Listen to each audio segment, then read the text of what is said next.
Now,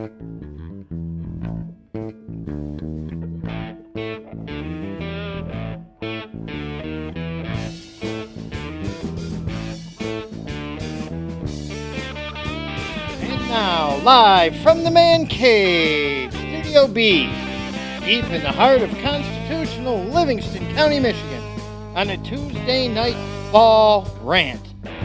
Your co-host, Patrick Acton's in the house.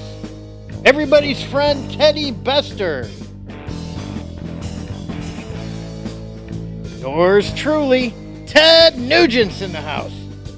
This is my brain. Now your host, the man that put it all together, Jeremy Scott Gibbs himself. To our knowledge, no hips were broken due to falling accidents during this announcement about the fall rant. Joe Biden's not here, that's why. Sorry, that one was a little lame. It was funnier in my head.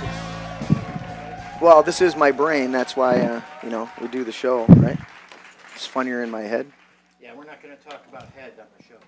Can you put your microphone on before you make snide comments like that? I said we're not going to talk about head on the show. Okay. I'm glad we repeated that. Welcome, everybody. I'm checking, make sure 5x5, make sure you guys are... What the... Happy Halloween, everybody. We know. I heard there's a party this weekend. There is a party this weekend. There is. I heard there's a party with a band. I should go to the table. A party, yes. I heard Ted Nugent was going to be there, too. Is he? Yeah. It's the rumor also has it that it's kind of a birthday gathering. A birthday gathering? Somebody's getting really old at this table. I don't know what you guys are talking about. Are you guys hearing me? Or my It's somebody's birthday. And not You're only like is it kinda somebody's quiet. birthday, but it's somebody's third anniversary on the show. Oh, wow. Okay. Happy anniversary. Patrick, when did you start? Patrick, when did you start? Originally. I can't really remember. I mean, it's been a long time. All right, let's see if that. There we go. Years? I don't know why it was fighting me on my my plug there. It's been a few. Well, you were here a year before. Ted. Well, I got Ted and Teddy before Larry. It's not Lawrence. It's Larry. I started right when we moved it up here. You originally had Oh it wow. set up downstairs. That's a long And the time. bar was over there in the corner. That is a There long were time. Garage doors down here, and there used to be a big lift where the stage is. Yeah. You know, a big blue ugly lift. It was pretty for the mechanics, but it was ugly. It was ugly. Yeah. But so how long ago was that? Wow. You know, I'm going on 6 years of doing this. Okay, well, Through thick and thin and stabs in the back and all sorts of stuff. I was saying 5, so maybe I'm pretty close to being right. Yeah, I think so. Yeah. So, but yeah, I've been gone for a while. I'm glad to be back. We're glad to have you back. You and Teddy both making triumphal returns tonight. Yep. Before the show, for those of you out there in Rio Linda, are you checking our freezing? We shouldn't be freezing up. My feeds stops. Yeah, we're not freezing. We're good. Before the show, I was talking to Patrick. You got Gen Xers and all sorts of different designations for the different groups. Yeah. And before Teddy walked in, I said, what is Teddy's generation designated? And then I realized it's the anti-boomer generation. Anti-boomers. Well, that's why we're called Zoomers. Zoomers, because the anti-boomers? Yeah. What do they call your generation? Generation Z. Generation I Z. thought it was Zoomers because, dogs when they're little, they get zoomies and they run in circles. So are you a boomer, Jeremy? No, that would be you and Patrick mostly. Okay, what are you? I would be the next generation. Gen X. Is that Gen X? Yeah, it'd be Gen X. Yeah. That'd be Yeah, Gen X. you'd have Boomers, then Gen X, then Millennials, then Gen Z, and now you have Gen Alpha. Oh my God. That's what they're calling the new one. Yeah. Gen Alpha. It depends on who they're referring to. I would see some of those are millennials is the worst one. Gen Beta more than. I think they're Gen I Alpha. think they're the worst ones. Yeah. Which ones? Well, Millennials. Well, it's kind of hard to tell because That's why I bought my. When you count all the people at the the thing protest, no. Most of the time it's like a lot of people on the older side, but you get a lot of millennials as well. Well, I did hear it said. When you say it that way, you sound kind of like Joe Biden. You know the thing. You know the thing. I was at the senior home and they sent us on a bus to Coney Island. I hold a sign, no kings. No thing. Yeah. And that's what America's all about. No thing. Come on, man. Yeah, see, that's why I bought my Jeep. My Jeep has an anti-millennial theft device on it. On it or in it? In it. Yeah. Yeah, it is a manual. Yeah. We saw that at Hobby Lobby today, and we were tempted to pick it up. They got all the plaques. Teddy, can you grab that one? Which one? Right there. So we already have this one in the man cave, but we already have this one here on the wall. It's back over here. But Vicky felt that we needed to have this one, and it's the same Jefferson, a government big enough to give you everything you want. It's big enough to take everything you have. So she felt like, so I'm going to stick that one over there, and I'm going to find another one for this side. So we got 3 on the posts. Yes. I thought that was pretty cool. What was I saying about that? They have a whole Jeep section. They got a little Ford section. They got a little Jeep section. Yes. They got a man cave section. They got a little music section. They got a Marvels and Star Wars sections, where you can go and get, the different stuff on the walls. And in the Jeep section, or maybe it was just in the regular car section. Anyways, it was something along that lines, anti-millennial or anti-millennial theft device, something like that, and it was a stick shift pattern. Only a 4-speed, This Jeep thing, I was asking Larry, what is it with these rubber ducks in Jeeps? Because you see everybody running around with little rubber ducks in their windshield, and we didn't know. And from what I am told, that people are buying these ducks and they keep them in their Jeep. And when they see a Jeep that they like, maybe it's a little different, but they like that one, they leave a duck of their choice. Right. Because your ducks, like all my ducks are all Trump. Yeah. Right? You look up, all the ducks across the dashboard are... Well, it's because you're Trump deep into the ducks. cult. If I gave you a Biden duck, would you take it? No. He'd take it. He'd take it out in the backyard and throw it in the air and shoot it with a shotgun. That's what he'd do. Would that make it more or less retarded than it already is? But yeah, I hear that they shot it in the head. They like your Jeep, so they take a rubber duck and they wedge it between. Well, I would actually shoot it with my bow and arrow right after I came back from hunting deer. That's right. You're Ted. Yeah. So. The majestic flight of the arrow. Yes.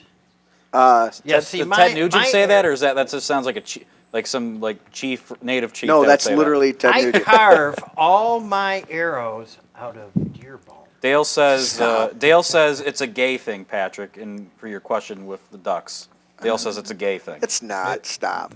But he did say, "Welcome back to you two guys at the table." But there's nothing like hunting bear, I tell you. Yeah. It's the greatest feeling in the world. Hunting bears? Huh? Hunting bears? Hunting bears? With a bow. Really? With the bow. Yeah.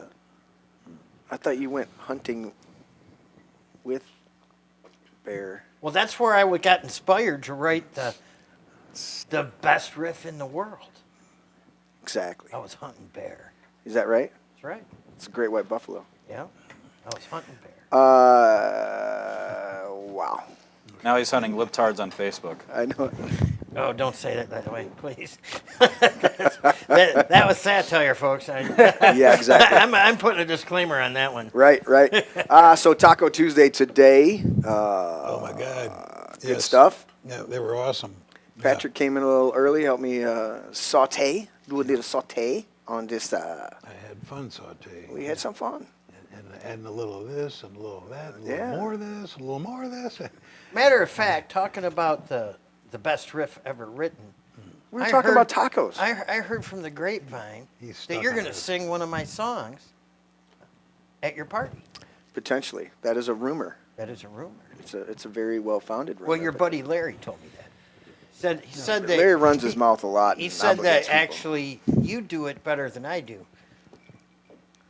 You know, I do it better than Larry, for sure. I just came to the conclusion that I should go away more often and then come back, because every time I come back, I notice more things have changed. Last time I was gone, I wondered what happened to the TV. It was over here. And then I find out that it got moved above my head. Yes. Because Larry can't read that far away, so we had to move it closer. Is that what it was? That's it, yeah. And now I'm noticing that the sun has moved in here. We got these mega lamps that just appeared. One of our faithful in the audience, one of our buddies who will remain nameless on his 4 or 5 profiles, 4 or 5. came over and helped me dial in the lights and was actually here in studio. Yeah, and we had Jorge help us with the technical issues as well. Jorge. Yes. Jorge was here in the place. He was having this fun time. Jorge, I seen him just a little while ago downstairs. Really? Yeah, he's here. You're lying to me. See? I just heard him. So back to the taco thing. Anyways, yeah, Taco Tuesdays. I started segueing to Taco Tuesdays, but Ted's all about himself, talking about his. You have to say like Ted Nugent or something. Ted Nugent. He had to go shoot the great white buffalo so you're he can Teddy. make his own taco meat. Yeah, tacos. Yeah, and, that was definitely not grade A Ted Nugent beef. No, it was good though. Did that come from your steer? No, it came from Myers. Wow, okay. Well, Myers steer then. It's good stuff. Myers does a pretty good job. Yeah. Okay, and At the top off the Taco Tuesday thing, there was a mention about shots of tequila later. So. yeah, did that make its way up here? That or was no? wasn't that Ted's job to bring up? I believe it was. Was it? Yes. Come on, Watch man. this. I see Irish whiskey. I see red breast Irish He whiskey. even yelled up. He's like, "What are these shot glasses on the counter?" I'm like, "That's from band practice on Sunday." Yeah, don't bring the used shot glasses up. Yeah, get new shot glasses from the shelf, Get new buddy. clean ones, yeah. Come Yeah, on. if Oh, Larry, those were you. if Larry were here, he would have gotten those shot glasses, but we're just stuck with Ted Nugent. Yeah. Did you silence my microphone? No, I can still hear you. We can Okay, still hear- I'm just checking. We can still hear you. No, just No. tell us your thoughts. Get the 1800 silver with the Detroit Lions on. So welcome everybody. We're going to get to disclaimers here in a minute. In fact, I'm going to jump ahead while Ted, Larry / person, Sled. the they them. Hey, them. Yes, I'm muting you now. Tonight's definition, logical fallacy, verse or quote. We're going with a verse tonight. In keeping with the theme of the fall, and the idea tonight with the fall is it's literal for a number of groups around the world, and particularly in this nation, that are falling. And it's also seasonal. We're entering into fall. And we're going to talk about that as soon as Do you prefer it? Is it they, them come back. when you go out? When you go about your like when you're talking about like Anglo-Saxon and all that? Which is the actual correct term? Fall or autumn? Ooh. You got the laptop. That's Look the logical you better fallacy look- right there. You Do we better look that shit up, bro. So the verse tonight, we brought some good, tasty stuff. This is Matthew 7, 26 and 27, New King James. But everyone who hears these sayings of mine and does not do them will be like a foolish man who builds his house on the sand. And the rain descended, and the floods came, and the winds blew and beat on that house, and it fell.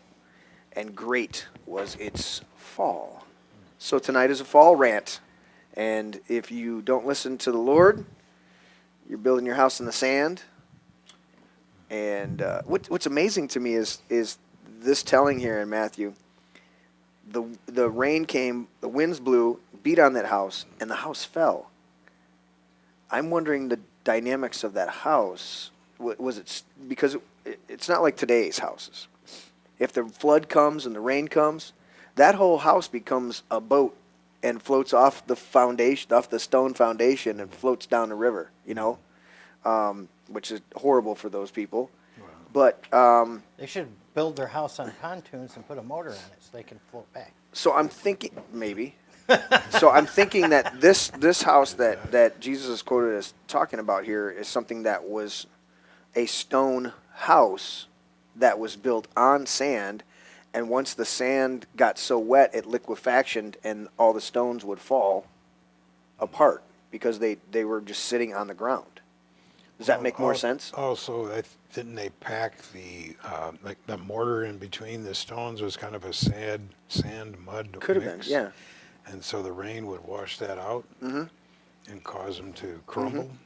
So, if you've ever studied floods or anything like that, or there's times when the ground will literally get so saturated, it literally flows like water. The ground does. Liquefaction. Yeah. It's kind of wild.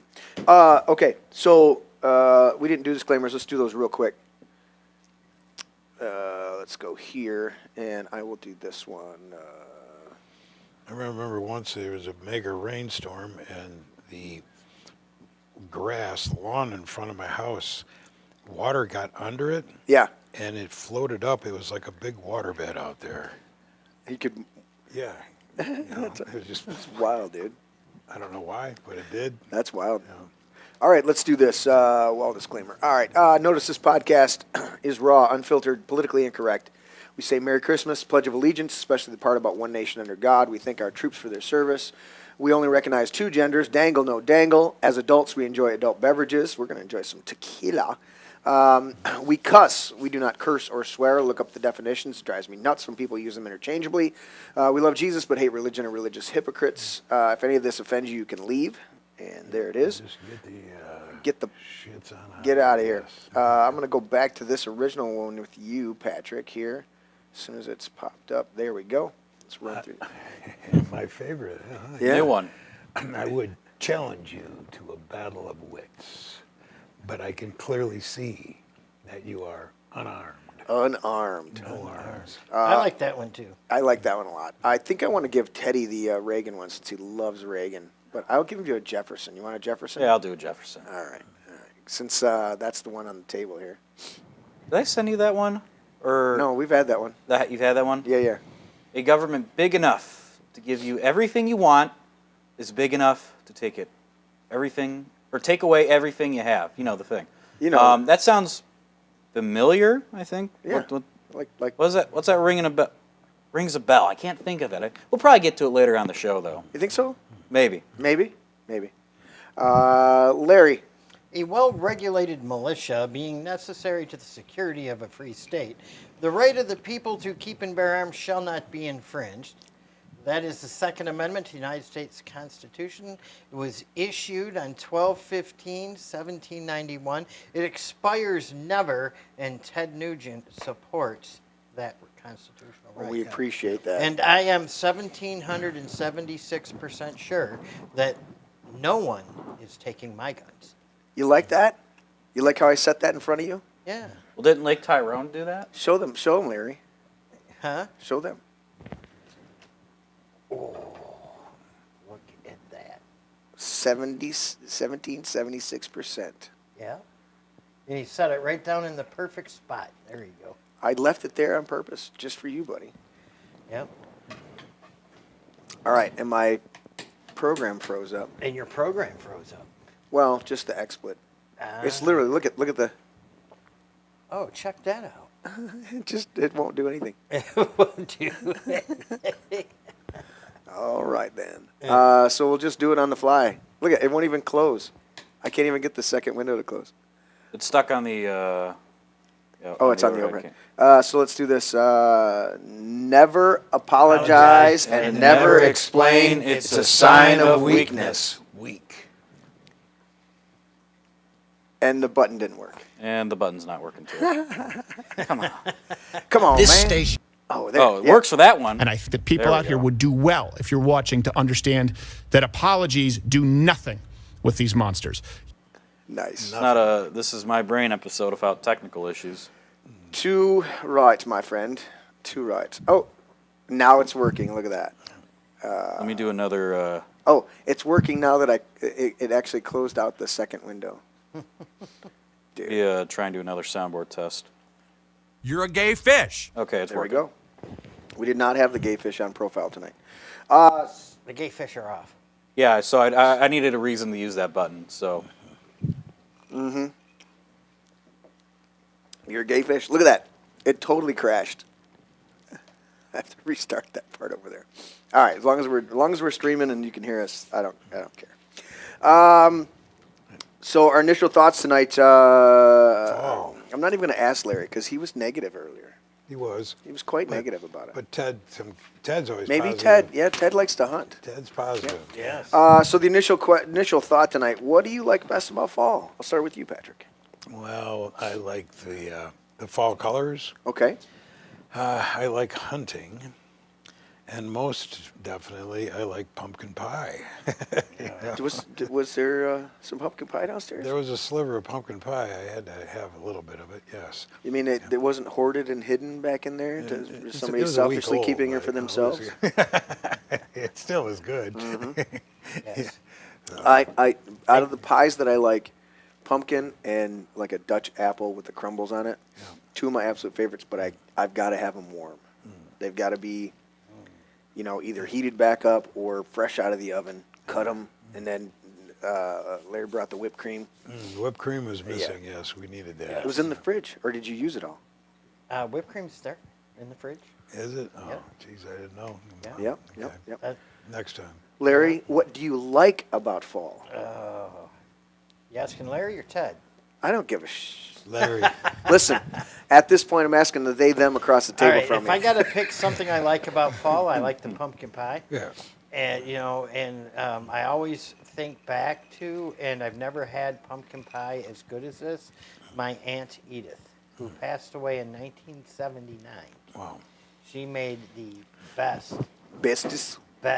pumpkin Pumpkin pie. It was to die for. And every Thanksgiving, we always went to her house, and she had pumpkin pie, and my grandmother brought her famous cranberry sauce. Nice. Which to die for.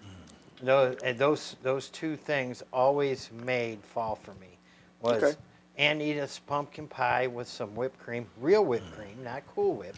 Cool Whip. Yeah, but real whipped cream, and Grandma's cranberry sauce, which my mother makes, and my mother makes it just as good as my grandmother did. Nice. But nobody makes pumpkin pie like Aunt Edith. Right? Nobody. There's definitely people that know. That was real good. But the negatives is it means winter's coming, and I positively hate winter. Well, we haven't even gotten on to the negative part yet, but Yeah. if you're segueing into family, Means I gotta I'd have put- to say that the thing about fall that digging back to memories is I grew up on a farm. I lived across the field, actually. A farm was owned by my grandparents. My folks built a house across the field. And Thanksgiving was celebrated on the farm. Everybody came. We had a huge family. It was such a large family that we cooked 2 turkeys. Right? Yeah. And the house was packed full of people. And wasn't that awesome? And tons of food and just a lot of fun. Yeah. That in itself Yeah. makes Thanksgiving my most favorite holiday. Yeah. Mine too. Yeah, back in those days when my grandparents were alive, and we had the big extended family and the big Thanksgiving dinners with all the cousins, Yeah. and my uncle coming down from Boyne City, and my other cousins from Farmington Hills, and the whole family getting together. Those were great times. Yeah. I love Those were great times. Yeah, those And- were awesome. But the two things that stand out is Aunt Edith's pumpkin pie, which Right. I cannot describe Yeah. how good that was. And then my mom and my grandma's cranberry sauce, which I thought was a secret family recipe my whole life. And then last year, I'm watching my mom make it, and I'm talking to her about it, and she flips over the bag and she says the recipe's right here. It was printed on the back of the bag. She probably added a little love, So- made it nice. You got to kind of ad lib and change something. And it ain't the same because, like, I've had other cranberry sauce. Like, you ever had that cranberry sauce in a can? It just comes out and it's like gel. Yeah, it looks like a round I'm turd. talking Yeah. about Like- it looks actual like the berries can. in it, and Yeah. they're popped. And It comes out in the shape of the can. Yeah, it does. It It's comes all out. rippled and. Yeah. Teddy, what do you like about the fall, my friend? I think aesthetically wise and weather wise, it's kind of perfect. Not too cold, not too hot. Right? You have the beautiful natural scenes of like the leaves and everything falling, and you just have the holidays. You got Halloween, Thanksgiving. Right? Go to be with my family. Every time for any of those days. So I think just kind of like how it looks and how it feels, along Yeah. with just like all of family stuff I did around that time. Yep. Thanksgiving, Halloween, you know, my brother and my mom's birthday and all that, and probably that's what I like about it. It's awesome. I like Dale's chiming in and says he misses the big family gatherings. That's one of the things. You had family gatherings throughout the year, you know, but once you got to Thanksgiving and Christmas and stuff like that, you were, because the weather was turning, you were a lot of times indoors, and you got to, you know, I remember showing up at Grandma's early, playing board games for a better part of the day, smelling the turkey cooking, you know, and then everybody's in this tiny little kitchen, and we're all getting around each other and helping, and all right, I'm backing up, and you know, somebody's getting in the oven, and everybody's got to get out of the way to do it, and so that's huge for me. And I'm like you guys, Thanksgiving's one of my absolute favorite. I don't go out of my way to eat turkey for any other reason. I'm not a turkey person at all until Thanksgiving. Yeah. And I got into a bit of a habitual dynamic at one point to where I would get a small bit of turkey before Thanksgiving, and then we'd do the big turkey dinner for Thanksgiving and take home a plate. And so then once or twice after the Thanksgiving dinner, I'm eating my Thanksgiving leftovers, and then I'd have a pre-Thanksgiving or pre-Christmas turkey dinner. Somehow, some way we'd finagle that, and then I would have turkey dinner again for Christmas with a big ham, and then we'd take those leftovers home, and I'd have, so I could have eaten, you know, up to 10 times on that turkey dinner, but never went after turkey any other time. So it was that whole dynamic, that whole festival that I loved. Yeah, we're not having Thanksgiving this year. What? Why? No, my youngest daughter moved to Florida. Well, then you and Darla come And over my here. oldest daughter and their family are going down to the Dominican Republic. Oh, well, then come over here. Well, you know, we're going to have a huge family here. Come over and raid Jeremy's. Dude, we, like last year, had, the bird was too big to put in the deep fryer. It was a monster, like a 26 or 28. You know, I've It's never had huge. deep fried turkey, and I hear that's phenomenal. It is, because it doesn't dry out in any way. Yeah. Because the oils stay within it, and it Yeah. just percolates. Yeah, they're phenomenal, and they take less time. But I burned my fryer last year, like testing it. I melted the aluminum in about 30 seconds. So I had. Or you like Tim Allen, you get a leaf blower. This thing needs more power. So the way you're supposed to do it is, you put the bird in dry, Yeah. and then you fill it up with water to the level where it says. It's got the little level ring on it, and you go, okay. So then you pour it back out. You pull the bird out. Well, I'm trying to wipe all the water out before I put any oil in it, because I don't want it to flash on the flash on the water once the oil's in there, and it wasn't drying out. Like, I'm wiping it, and it's just I can see water all over in there, and I'm like, well, all right, I'll go stick it on the little heater for a few seconds And dry it out. and dry it out, and it melted the aluminum with like that. Oh, shit. I mean, I literally lit the flame, looked at it, looked in the bottom, and it was already red and starting to melt. And I went and like shut it off, and I'm like, oh, are you serious? Little puddles of aluminum were dropping down. We need to make like a skit video where it's Joe Biden. Someone has to be Joe Biden. He's like going to teach us how to make turkey or something. And that's that. This is how you take turkey. Is that how you make Put turkey in there. duck fried? So That's- is it blown out? I mean, Yeah, it's done. Oh, shit. The heater's good. I just need a new bucket. I just haven't got around to getting a new bucket. No. There's 3 other things I love about fall. One is football, and part of that is not. I like watching football, and Lions are doing great. And my neighbor actually, I don't know why this thing is cutting out on me. My neighbor already gave me an early birthday present. This is the new. If you guys didn't know, Jameer Gibbs changed from 26 to 0, and so they've got the new jersey. Feel that it's official, like a really nice Oh, yeah. thick jersey. My neighbor's like, he goes, we were having band practice, and he sends me this text a picture of the present bag out in front of the barn. I'm like, why didn't you come in? You know? Anyway, so I love football. One, because as a kid, when we got together with the family for Thanksgiving, all of us cousins on the Gibbs side, we would all be out in the front yard playing football. And you had just enough extra clothing on to where you had some padding. Yeah, you just played good football, and I loved that. I loved playing football. We had opportunities. We'd be down at the church, and a bunch of the neighborhood kids would come over, and we'd play 2-3 hours out there just playing football, just having a blast. And then there was other times I went down with my cousin down to Ohio one time, and we ended up, a bunch of the kids that we met up with at the church that we were staying at, it was a concert we went down for. We all ended up on a Saturday mid-morning, or like around 11 o'clock in the morning. We ended up in this field playing football for a couple hours, just out there having a blast, you know? It was just a lot of fun.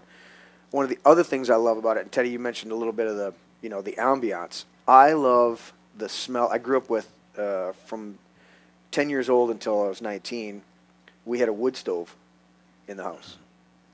And I love it, the smell of burning leaves or a wood fire. A wood fire. When you're just driving and you can smell somebody's heating their house with that wood, I go, that's one of the things that says to me it's fall, and I love it because what more natural thing can you do to heat your home than wood stoves? Oh yeah. And it's a lost art, you know. And I love those ones where they got them now, where they got the wood stoves outside that heat up the water coils and it comes inside and does that. Those are cool.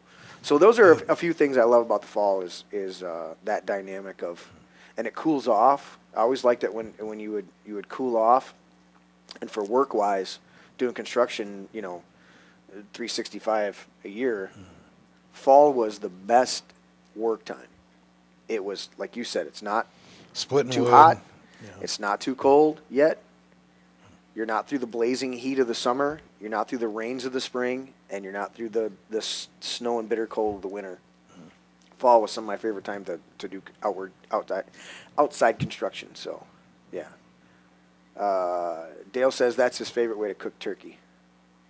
I'm assuming he's saying like oil. All right, Larry. Yes, sir. Lightning round. It is. I thought we were getting into some of the political aspects. Oh no, fall. I'm switching. See? Oh, okay.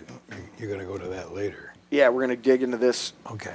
We'll get through Larry's lightning. It's supposed to be a lightning round. Lightning round? Yeah. We're doing it early in the Changing show it up. because too many times we ran out of time at the end of the night. Well, so many times we got bored with it and everybody wanted to fall asleep after a couple hours. Right. Yeah, I want. Well, a lot of people they're like, when do they get into the news? And I go, oh yeah, let's get to the news. Yeah. All right, Larry, what do you got over there, buddy? Well, courtesy of our friends at the Midwesterner. Okay, Florida beats Michigan in every category, but Gretchen Whitmer visited Florida to tell them how to run their state. Of course she did. Isn't that amazing? She is an amazing lady. Yes, Governor Gretchen Whitmer thinks Democrats should fix Florida, a state that welcomes more fleeing Michiganders than any other state in the country. Absolutely. Well, so if Democrats ruin Florida, where's all the Michiganders going to flee to? Texas, yes. Texas? Is that the one? All right. She put out a tweet that said, we can't write off any voter or any district. We've got to show up everywhere to compete and win in 2026. I was happy to join Florida Dems this week at a labor roundtable in Miami Springs and talk about how to destroy Florida just like I destroyed Michigan. Oh yeah. Oh, I'm sorry. How to talk about flipping Florida's governorship next year. Exactly. Yeah. Well, just so you know, Larry, your favorite buddy there, the Hell Strangler, is chiming in and says, we love our queen, Big Gretch. Ah. What's the other line there, Teddy? May-o. In the heezy what up with crack-ass crackers. That does sound like him. And the next headline, GM cuts another 200 Michigan jobs despite hundreds of millions in corporate welfare courtesy of taxpayers. Governor Whitmer and select lawmakers secretly negotiated 666. It seems like an interesting number. Yes. Million in corporate incentives for electric vehicle production and 158 million in tax breaks for GM. Jim. In 2022. Nice. But they're cutting 200 jobs. Of course they are. Why wouldn't they? Yeah. I mean, it makes sense to me. Yeah, and General Motors was one of Michigan's top recipients of taxpayer-funded corporate welfare. Laid off another 200 employees last week, despite strong earnings. Don't worry, because when we build more AI data centers, and we have some, when we have a lot of weak-willed people that are double talking out of their orifices. I'm not going to name names or anything like that, but the more AI data centers we build, the more jobs are going to be cut. But that's okay. That's okay. As long as we get tax breaks and the corporations get funded, that's okay. It's okay. That's right. See, Teddy, you're getting it. I'm getting it. And the next headline is Michigan Attorney General Dana Nasty Nessel. Nasty Nessel. Is that her official middle name? Fights to preserve unconstitutional gun control laws. Yeah. In Hawaii. No, okay. Why not? Yeah. Our laws should reflect the values and needs of our communities, and Hawaii's firearm permitting regimen does just that. Yeah. Yeah, so this is Michigan's Attorney General, Dana Nasty. And I have to remind everybody in chat that whenever on this show that we're talking about Dana Nessel, you cannot use terms. This is like true. Dyke. You can't use that. You can't say scissor sisters. You can't say that. No, you can't call her a carpet muncher. Or pillow biter. Yeah. None of those terms are appropriate, and we want to chastise. We don't want to see those in our chat. We want to chastise our audience right off the bat if anybody is tempted to use those terms in reference to our grand.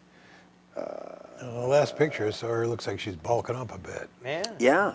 Well, she's got to fight off all the other chicks that are hot for her. Well, I think you are just jealous of a strong, independent woman that wants to take away, evil, white supremacist, racist gun laws that are just evil and 100%. Teddy nailing it again. Yes. Dude, he's you coming back. You take a month off and you come back and just nail it. Strong woman. It's awesome. What do you got, Larry? You still reading on that one? Yeah, Nessel and 16 other attorney generals from blue states filed a amicus brief last week in the Ninth Circus Court of Appeals. Thank you. Yep. Yucatec versus Lopez, offering support for Hawaii's unconstitutional gun restrictions currently before the full court. We're going to read a super chat here in a minute. That's why Teddy's getting excited. Oh, that's why he's getting he's giggling excited. over there. He wasn't reading something on his phone. So obviously Dana Nasty doesn't think that the right of the people to keep and bear arms shall not be infringed. Yeah. I think she thinks that the right of the people to keep and bear arms shall definitely be infringed. She's a power-hungry bitch. I mean, let's deal with it. Patrick, I want you to just pause for a minute and tell me how you really feel. Well, okay. Hang on. If anyone here is triggered or offended by these, this horrible statement that Patrick, disgraced former co-host Patrick Acton, just said, please email us at thisismybrainhr@gmail.com. It's inquiries for Larry. Yeah, inquire. Yes, and if you are offended by this show, please let us know immediately so we can laugh. Do you want to read the super chat? I do. I do want to read it, but I'm not going to. Go ahead. So we have a $50 super chat. Let's say we love a certain person in our community. Let's say that. We love a certain person within our community and all data centers, and most of all, Israel, life, liberty, and Levin. That's because you know what? You should love it. You know what? If you don't like data centers, then you're anti-Semitic and you're anti-American. I want Israeli robots to take over all our jobs. Completely true. Yes, and we especially need a Facebook data center right here in Livingston County. That's so they can be closer to you when they block you, Larry. Yes. We got to get to Livingston County. We got to stop this guy. Block. We got to put 10 people on it. Don't ask that question, Dale. So thank you, John Bovey. It's a $50 You're right on none of that, except life and liberty. And Levin. No, I don't like Levin. How can you not like me? Because you're an idiot.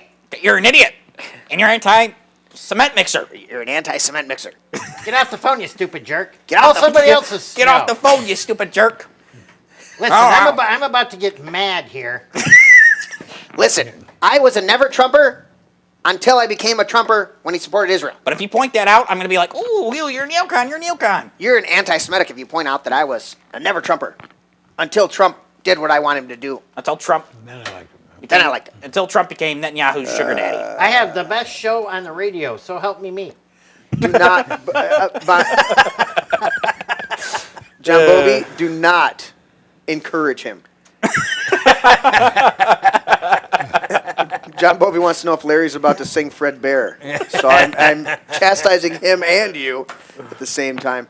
Dale, we already discussed that we're not supposed to use those terms, scissor sister and other derogatory comments for those who like mono love. Okay, well, we can't. Well, we can't use homo anymore. We It's can't mono. say any offensive Stereo. We can't say any offensive terminology like sister or scissor sisters. Okay, that's bad. That's bad. How about lesbo? That's even worse. You That's bad. insensitive mansplainer. Can't say lesbo. Definitely can't say You carpet. can't say muncher. anything now. Do they drive Subaru Foresters? No, they drive the Jeeps with all the ducks in it. No, I got a lot of friends that are. They say Actually, that that the goes about Subaru half and half. Forester is the preferred vehicle of the American lesbo. I wonder why that is. Is it more? Does the seats go back better for conjugal headroom? visits?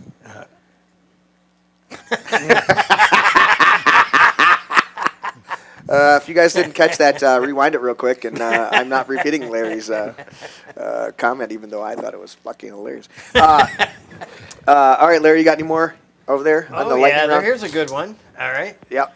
SOS Benson seeks to dismiss lawsuit alleging corruption in August Flint City Council race.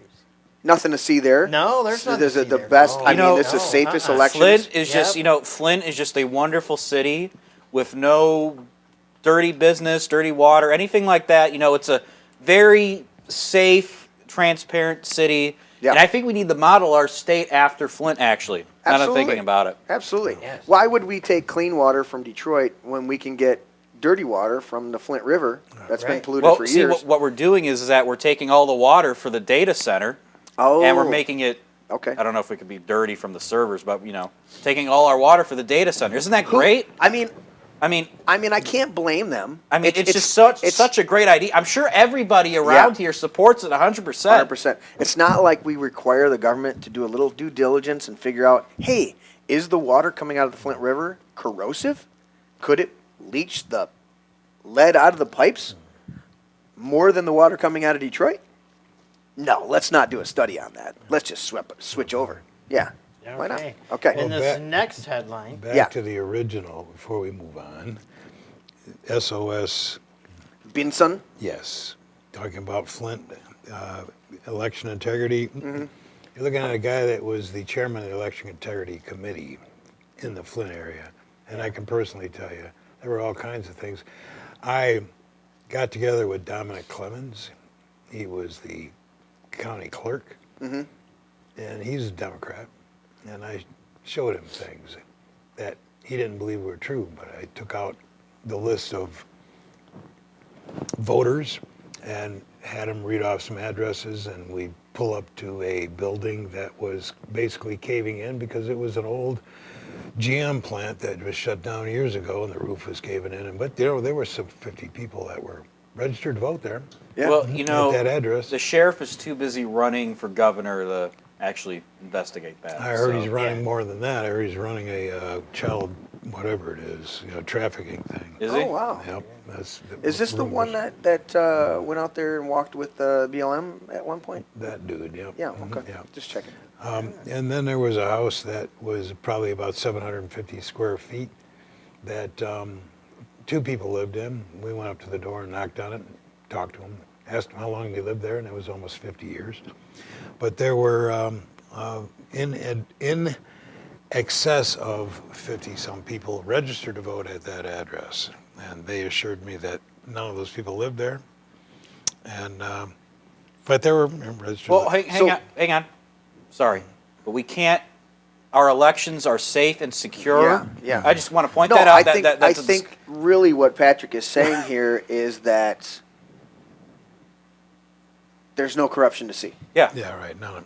Yeah, none to see there. Just because somebody lived in a house for like 50 years, and they tell you that those other 50 people, right, or 55 people, didn't live there, maybe they were lying. You guys didn't watch Sandlot. Clearly, I mean, it's a 3-bedroom house could easily house 50 people. Clearly.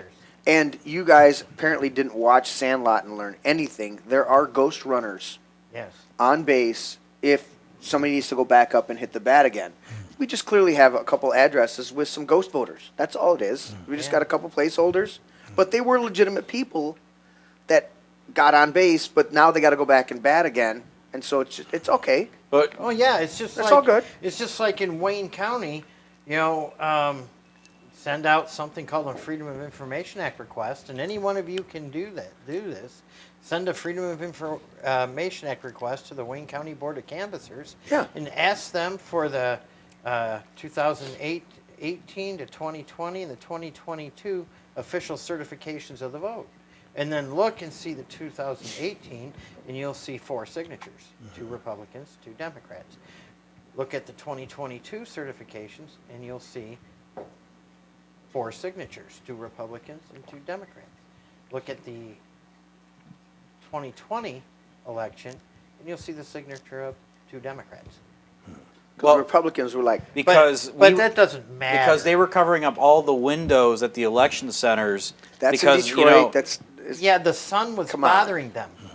Yeah, at midnight. Yeah, the sun was reflecting off the Detroit River at midnight and blinding them. Mr. Mayo says, she had. Even I'm afraid of Wayne County. He didn't use the Y in there. I wonder why. Wayne County. All right, Larry, give us one more. Okay, I do have one more. Johnson Benson brags about... That's Jocelyn. I just read that one. Yeah. Johnson? Yeah, I just read that one. Yeah, what the hell, Larry? Yeah, what the hell? Come on, man. Jocelyn Benson's transparency. Oh, I like that website. Picture of her. She's a whack job. Yes. She got crazy eyes. Yes, John. I knew I had 2 Can we have that be like a Halloween dummy in front By of the like way, the man I cave? call her... I don't want to scare people that bad. SPLC Benson. And it's SPLC Benson because she used to be on the board of the Southern Poverty Law Center, which is a far left-wing extremist group of whack jobs. That is the opinion of Larry. We are not fully responsible for that. We gave a disclaimer at the beginning. His opinions are his own. I agree, but they're his opinions. If you have any concerns or if you're offended, please email. This is my brain. HR. What is that? What is the actual email? No, it's this is my brain host at outlook.com. Yeah. Well, I can't. Well, this is my brain host. I'm trying to redirect them to a fake email. So no, we want a real email because Larry wants to have fun. Yeah. To contact us, the real email is thisismybrainhost at outlook.com, and please send me email so we can read it on the show and laugh. Exactly.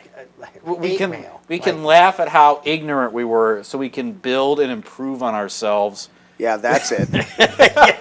Yeah, what you said. It's like that South Park thing. We're sorry. We're sorry. Mr. Mayo wants to know if I would hire him for any subcontracting job. The Mayo Construction. If I came into a situation where I needed to sub out some strangulations, I would definitely. You would be top of my list, buddy. I mean, some strangulations.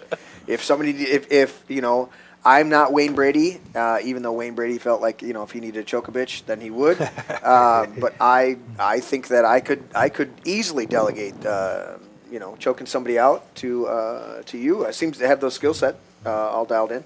Larry, finish up with us, buddy. Where you at? All I see is a. Hold on, don't put me up there. Get the porn off there. Off that. I don't want that on that laptop. They're tracking you right now, dude. They're tracking me right now. They're tracking everything.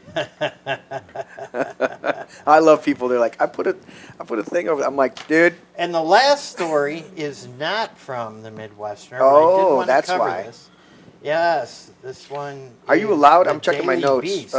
From the Midwestern. I think in our notes, Larry, Yes. you're only allowed to do. A man, Midwestern. 29 years old from northern Michigan, arrested over allegedly offering $45,000 bounty for Pam Bondi hit.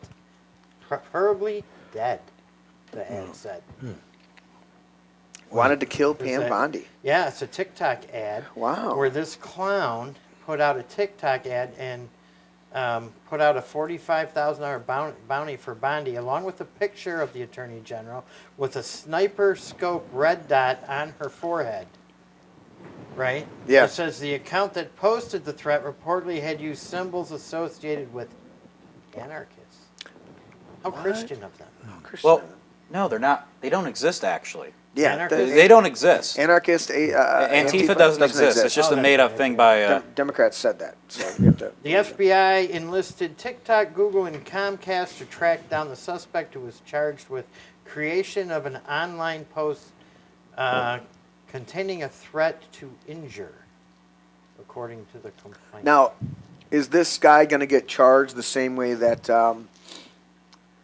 or with more harsh punishment than the guy that made a joke meme saying to all the Democrats out there to go and vote 2 days after the actual vote was scheduled to vote? He went to jail. He went to jail. He got like 4 years, right? Yes, for making a joke. For making a joke. This guy does an actual threat to murder somebody. Yes, well, he was arrested, and I assume that it's not going to be taken lightly. I would hope so. After Trump, loses a piece of ear. Yep. Not And quite like an after- Evander Holyfield, after- Mike Tyson fight, Yep. but After similar. Charlie Kirk And was after Charlie brutally- Kirk's, brutally murdered. I think that we need to start taking this stuff a little bit more seriously. Yes, and these people, it needs to be taken seriously, and these people need to have the book thrown at them and then put under the jail.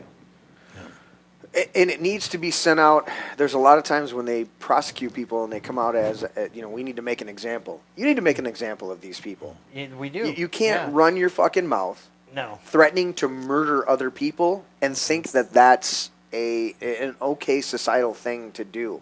It's No, not. but I'll tell you, lately on Facebook, I have all these TikToks that have been coming through, and some of them are hilarious.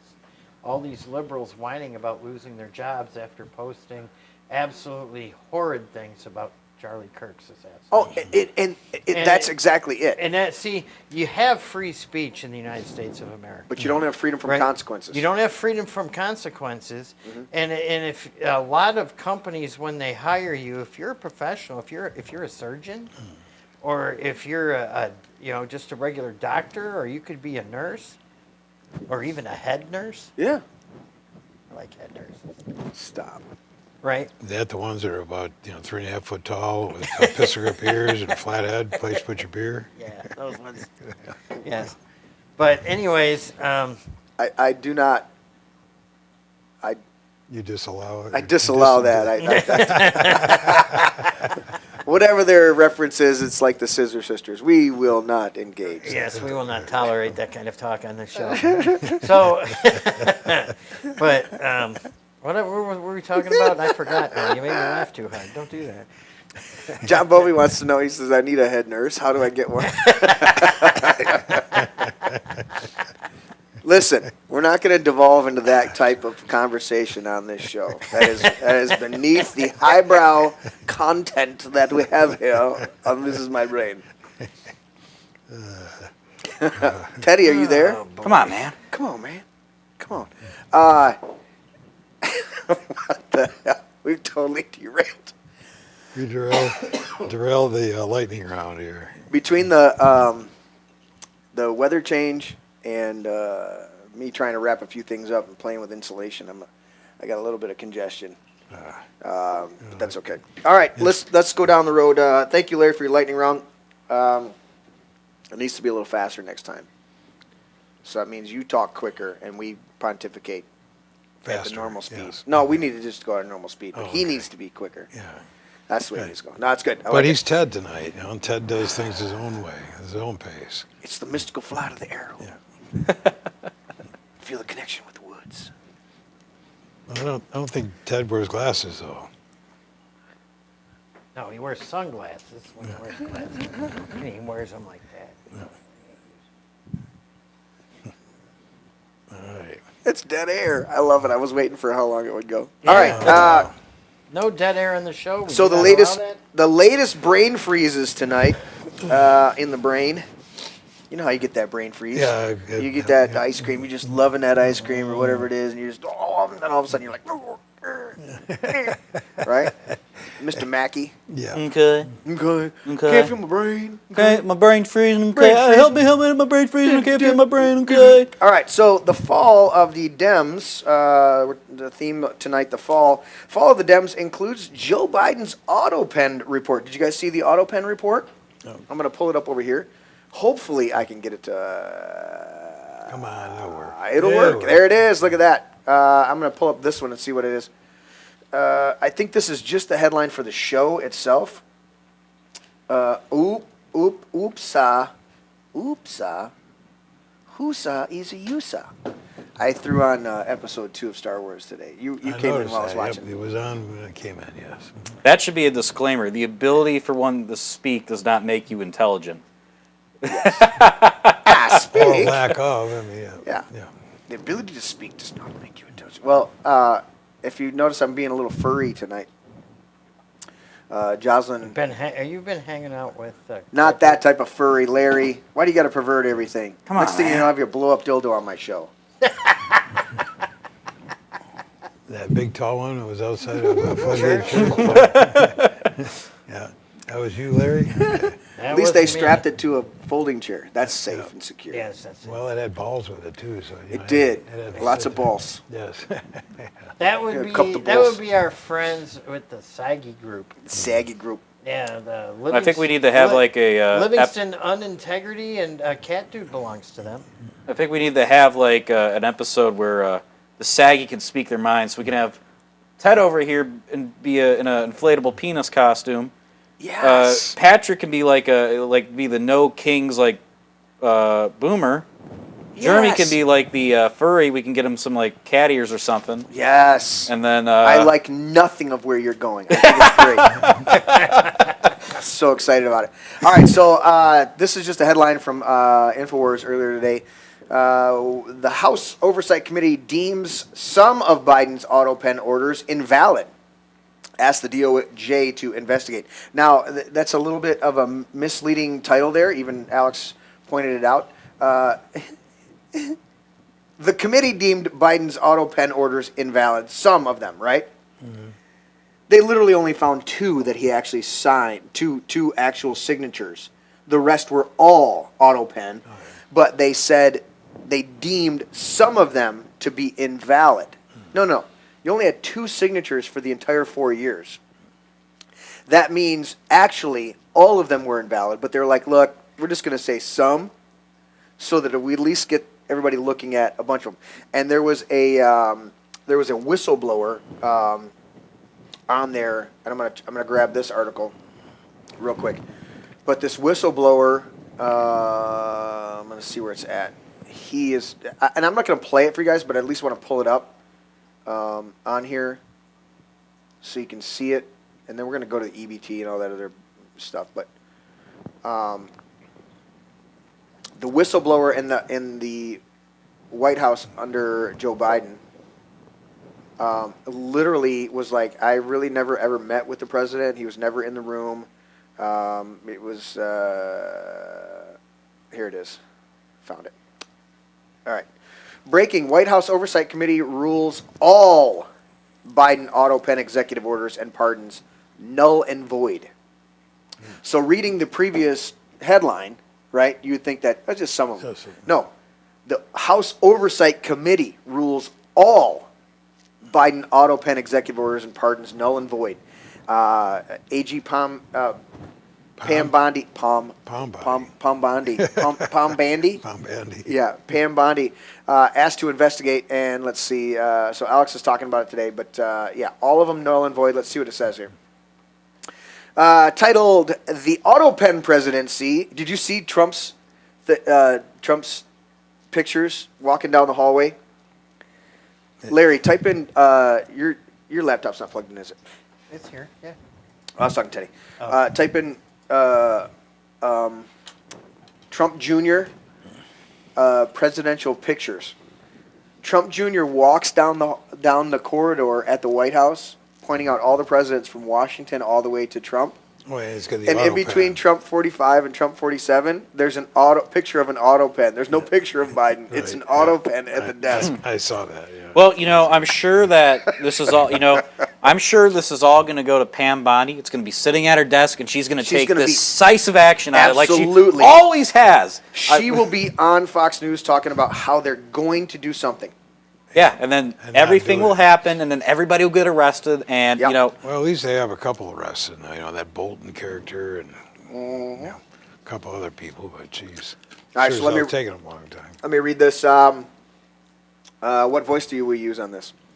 The Autopen presidency. The report stated the committee deems void President Biden's executive actions that were signed using the Autopen and determines that the actions by the Department of Justice is warranted to address the legal consequences of that determination. A total of 4,245 Biden pardons and commutations could be considered invalid if Bondi takes action, if she takes action. And doesn't just do a photo op on Fox News, which would also open the door for the prosecution of the recipients, such as Joe's son Hunter Biden, Anthony Fauci, General Mark Milley, piece of shit, and another piece of shit, Adam Shit for Brains, and Liz Cheney. Oh, and Liz Cheney, she's a real solid Republican, isn't she? No. Piece of work. Yep. Larry, did you get it over there? Of course. There it is. Look at that. Yeah. President Trump, 45, 46. There's the auto pen, and 47 there on the wall of the White House. That's a beautiful thing right there, and true to nature. So looking at this, committee chairman James Comer issued a statement saying, anybody know James Comer's voice? Is he Southern or is he? Nobody knows. All right. The report exposes how President Joe Biden's top advisors, political operatives, and personal physician concealed the president's mental and physical decline from the American people, even though we all know. The findings reveal that as President Biden's condition deteriorated, like when he took office, his aides exercised presidential authority and facilitated executive actions without his direct authorization, including misusing the auto pen. Comer's being very nice, saying they misused the auto pen. Yeah, right. Those fuckers got paid to use the auto pen. And failing to properly document decision-making processes.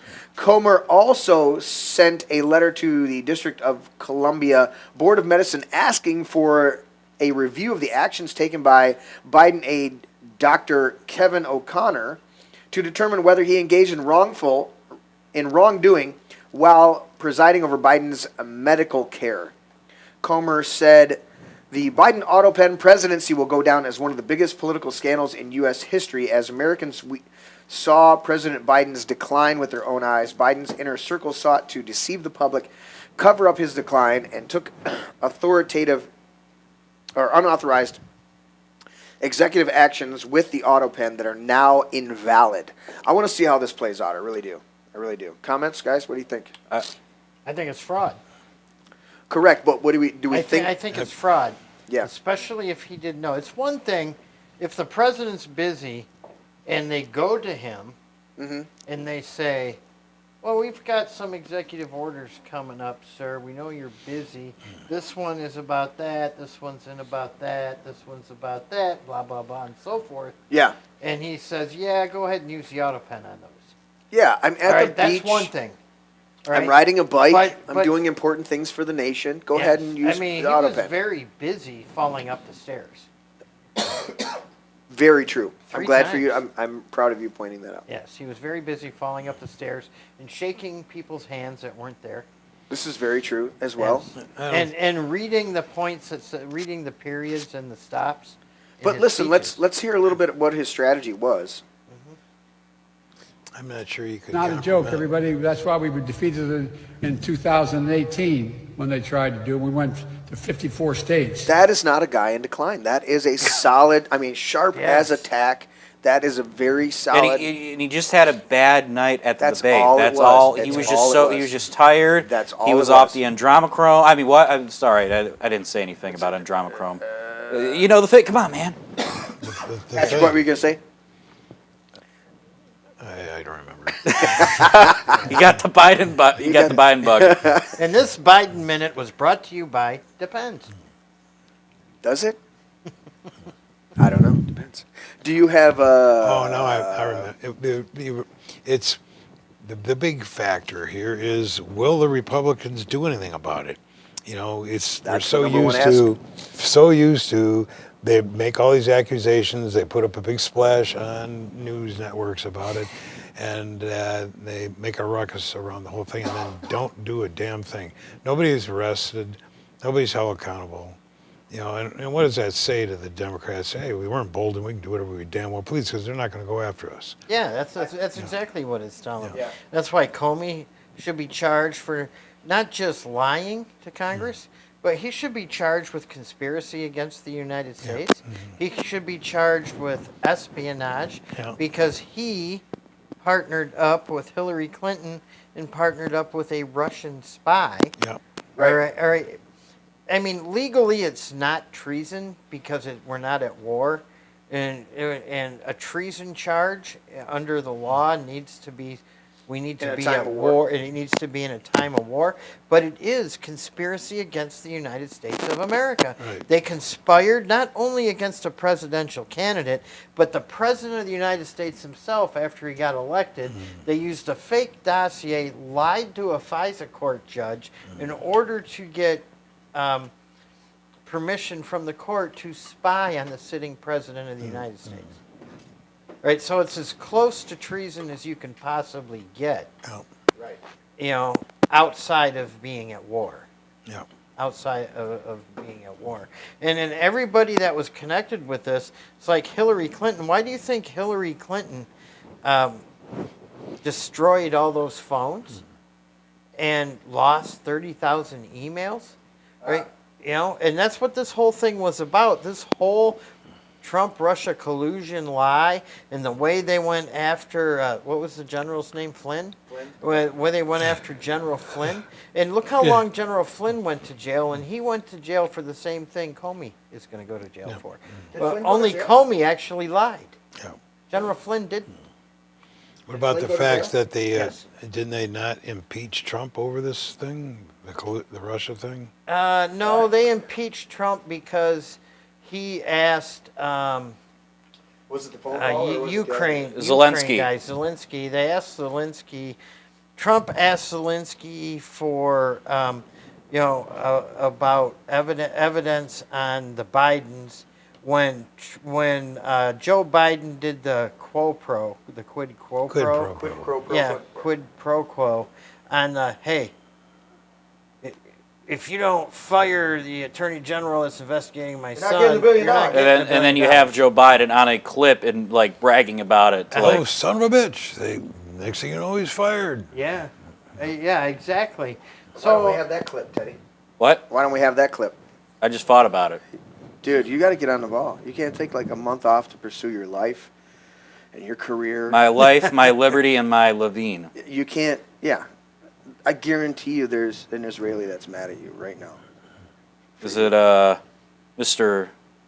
John Bovey or I do not know if he's Jewish. Jeffrey Ameo or the Turkey Palooza or we haven't seen the Turkey Palooza in a while, and I'm glad. Thank you.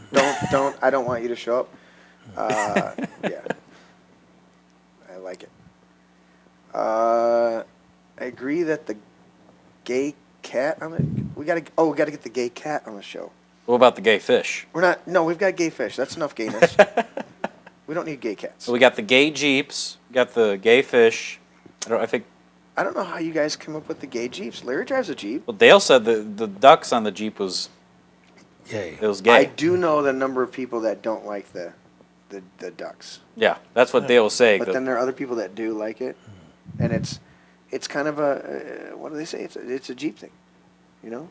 It's funny. People get really a little weird, in my opinion. John Bovey says, "Keep my name out your mouth." Yeah. He's getting feisty over there. So we're gonna see what's gonna come out of this auto pen. But I agree with you, Patrick. Is that we want to see some action? You know, a little less talk and a lot more action with this. It's like the left came after Trump and his constituency, like General Flynn, like Roger Stone, Alex Jones, Steve Bannon, multiple other people, all of the J6ers came after him with a vengeance with invented charges. We have them dead to rights on not quite what Larry would say treasonous actions. I would say treasonous actions. That's just a fine point between the two of us. Yeah. You're saying because not a time of war. I agree with your take on that. Yeah. I'm coming at it from a standpoint of you're violating your constitutional oath. That is the constitutional oath is to protect the United States against all Enemies, foreign and domestic. And Right. if you violate that oath, that is a form of treason, even though we may not be at war. So I get both sides of what you're saying. Well, I get what you're saying too, and I agree with you. And I Yeah. think any politician that violates their constitutional oath of office, Right. depending on the severity of Yeah. of that violation, minimum, you're out of office. Minimum. Should we do You're out of that office. with? And up to life in prison. Should we have that for people in Congress with dual citizenship? Wow, Teddy. You mean like people that marry their brothers? Oh. Well, I mean- You mean the slave princess? Omar, or whatever her name is. You know, no, Ilhan's Omar's family were the biggest slave traders in all of Africa, I didn't know that. throughout Somalia. Yeah, yeah. Huh. Just like old Kamala on her knees to advance her career. Just ask Willie Brown. She sucks. She does suck. Kamala oftentimes Ask gave Willie Brown's Willie, and he'll tell you all about it. Yeah. often gave 3 times the length of sentence, and they used them as labor in the prisons. She's demonic, and her family did. Her grandparents owned slaves in the Caribbean. So Kamala Harris is just as demonic. But yes, I think the dual citizenship is bullshit. You have allegiance to this country. That's it. Well, it seems like 90% of our Congress has dual loyalties to a certain nation state. I mean, there was a vote to suspend arms shipments to that country, and almost everybody except the 9 people in Congress voted against it. Do you think those 9 people are on a list somewhere? I think they are. Maybe. Yeah. Yeah, our big hope is that some true prosecutions come out of this. Okay, the next subject tonight, before we take a little break here, I want to go into everybody's freaking out because they're about to have their food stamps cut off. Let's see one of these happy people talk about it. Let's see what this lady has to say. Let me be clear. It's Black Power, baby. We will seize the moment. So Survivor, so Power. So one of these ladies got on there. I'm going to play this lady because she's dumb. If she's done. Oh, where's? Yep, no sound. hold on. I'm going to pause it. And so the sound's up. I got to go to the, is that Tower laptop? Or Tower, oh. I got to run over to the control booth. Mm-hmm. And there will be no dead air on the show. No dead air. Except for my microphone. You hear that noise? Yep. Yeah, what's that about? That's my new microphone having issues. Proved out on you. Yeah, Huh? my brand new microphone. All right, let's try it again. You're Oh, come on. Stupid. stupid. So stupid. That's All a right, bummer. well, I apologize for that, guys. I wanted to hear what she had to say. That is my fault. Look at me, I'm stupid. Hey. You know what? It's not coming through right there. Is it this one? No. Oh, she's threatening to eat white people. She's the one threatening to eat white people. Ah. Very good, Larry. All the white women beware. I'll go back this. Stupid ass. Pull it up on yours. Go to Infowars. Yeah, I'm gonna go back to mine. Sorry about that, guys. I thought the shiitake mushroom. Yeah, I got the wall feed unmuted, dude. It should be coming through. Should be coming through. Aha. Let me see. Did if you I find can it? Bring it up. Should be right there on the front page of Info Warriors. And I'll make sure you're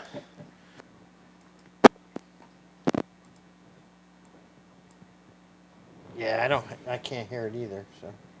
what are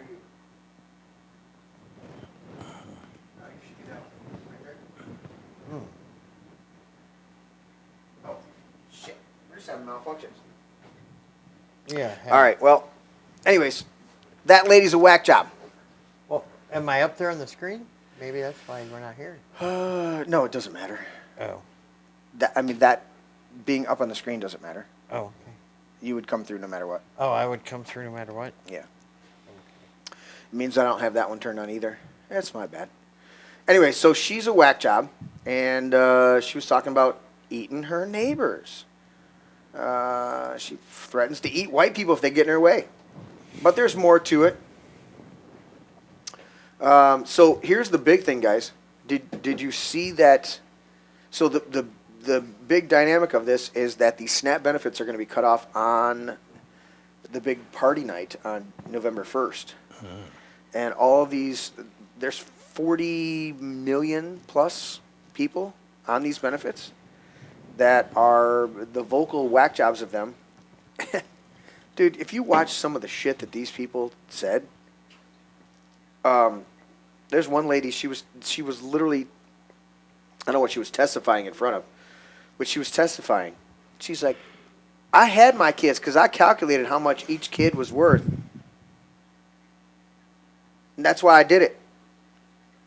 And you look at her and she's 500 pounds, disgusting, and she's a useless draw on society. And I shudder to think about her kids. But all of these people that have been on TikTok and X and all this stuff touting this, the number one thing is like, I can't go to work, and I ain't going to work. I do this or I do that. I need my food stamps. And I'm like, you know, in the animal kingdom, at a certain point, you cull the herd with the useless, lazy-ass ones. I think maybe we're getting there. Yeah. But these useless eaters are also threatening to go into the stores and just attack. I heard that. Yeah. And they're like, I've watched multiple videos. They're like, you better not get in my way when I'm getting my food. Because I'm going to go in there and get my food one way or another. And I'm walking out. But here's the dirty little secret. The vast majority of them will get this $3,000, $4,000 a month in food stamps or SNAP benefits, and will trade it for $1,000, $4,000 for $1,000 in cash. They go buy drugs. Or what? Or yes. Also, they buy a whole bunch of stuff with the SNAP benefits, and then they take it over to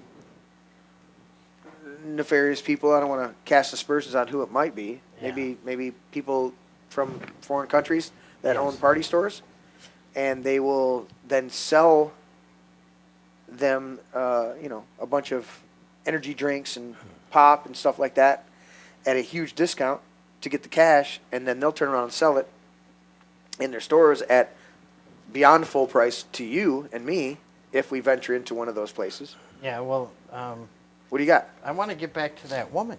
That woman that's threatening to eat her neighbors. Yeah. The white people. Yeah. You know, because we have to check to see if she has a job. Oh, she doesn't. Because if she doesn't have a job, we have to refer her to 2 Thessalonians 3:10. Oh, where it says that if you don't work, you don't eat? Oh, darn it. My bad. I steal your thunder on that one? Yes. My bad. Go ahead and read it, Larry. For even when we were with you, this we commend you, that if any would not work, neither should they eat. And I want to bring this into context, right? I don't want anybody to think that this means handicapped people, people that can work. That's not what this means. You got to put it into context. Yeah, you got legit stuff going on. Yeah, got legit stuff going on. This is about those who won't work, not those who can't. Correct. And we always got to draw the line there, so everybody understands. We should always help our fellow man in need. Right. Because if somebody's handicapped, if they can't do their job, by all means, let's help them out. Right. But the guy that just wants to lay in his mother's basement, smoke joints all day, and play, Grand Theft Auto 5 for the rest of his life. I don't know why you got to call out Grand Theft Auto. I don't know why that's a thing. Well, I mean, that's mean. It's a great game. It's a boomer talking point right there. I get it. Yeah. So. Click on the big picture. You don't go too far on it. Mm-hmm. I'm trying to still get this audio working, dude. It's pissing me off. But I mean, it's translated here. I mean, I read the King James version, but if you come down to the CSB, it says, in fact, when we're with you, this is what we commanded you. Excuse me. If anyone isn't willing to work, he should not eat. Right. Right. Isn't willing to work. So, if anyone isn't willing to work, that's a CSBA. He should not eat. I found it. Hold on. I found it. You guys here in the studio, look up there. See that right there? Uh-huh. What is it? Oh. All right, watch it. See it right there in the corner? Uh-huh. What is it? Clear to the white man. It's from last week when I had to mute it and when it was auto playing. About your government shutdown, and Black Americans do not care about you taking away our EBT and our government assistance, because Black Americans never depended on the American government to take care of us and feed us, because we never could. We were never able to depend on the government, in spite of what you may say and what you may try to force us to believe. So you can sit back and you can mock, you can laugh, and you can think that you're about to starve us to death, but I'm here to let you know that we are going to eat regardless, even if we have to hunt you animals down and roast and eat you, the delectable crackers and cheese. We will make it happen if we have to. Trust and believe me. And if it takes this government shutdown for Black people to finally come from under the government and understand that we don't need to be paying our taxes into this government, what we really need to be doing is taking care of one another, buying land, and growing our own food and building our own nation. If this government shutdown and starvation is what it's going to take, then let the party begin. It's Black power, baby, and we rise. Now, I agree with the majority of what she said. Mm-hmm. It's time for the community, the Black community, to get together, get their own land, raise their own crops, feed themselves. Yeah. But her absolute denial that somehow the Black community isn't the predominant ones on welfare is a bull-faced fucking lie. Yeah. And for her to get all wound up like that in a demonic fervor of preaching, and I'm going to tell you, it's like, what the fuck is wrong with you, man? If you weren't on those assistances, you wouldn't be that worked up about it. Yeah. Right. You wouldn't care. Right. The fact that you're that worked up tells everybody that you've been getting those benefits, and you're going to prove you're tougher. Well, and here's something else. She's getting all bent out of shape at white people. Get out of shape at the Democrat Party. They're the ones that shut down the government.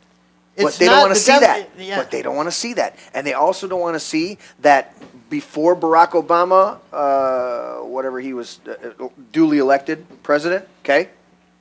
Race relations were at an all-time high. Right. When he left office 8 years later, they were an all-time, not all-time, but they had taken a dramatic step back. Yeah, I wouldn't say all-time low, but yeah. They'd taken a dramatic step back. Yeah, they went off a cliff. He was extremely divisive. Yeah, he's a racist. He's a total racist. Yeah, his comments, he made comments over the weekend that proved he was a full-blown racist.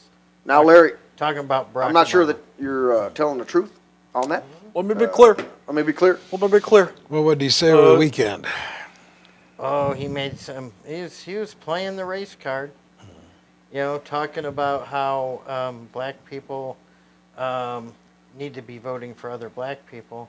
But well, didn't he say that during Kamala's thing? He's like, I need all the young black men to vote for Kamala, even though she'd locked you up and put you in prison. Over the weekend, he got really bad. And then here's the thing, right? These Democrats, right, like Barack Obama, Bayrak, are only pro-black people if they're communists.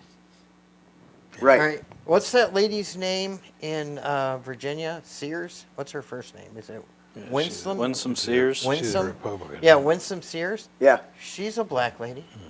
Last time I checked, yeah. Yeah, and Barack Obama doesn't support her. Right. Why? They don't like Candace Owens. They don't like... Yeah, because they're not card-carrying communists. Right. You know? They make it about race, and it has nothing to do with race. Right, and I sent you a video I wanted to play tonight. Oh, shit. As a young black girl debunking the Democrat lie. Democrats lie and say that there was some magical switch. Like in the 1960s, all the Democrats in the world and all the Republicans in the world switched. They just walked over to the other side. Then Democrats became Republicans and Republicans became Democrats. Which one was it, Larry? Nishisha? Naisha? There she is, yep. Naisha. Yes. Now that I know my audio will play. Yes. Let's try to play Naisha. Naisha. Yes.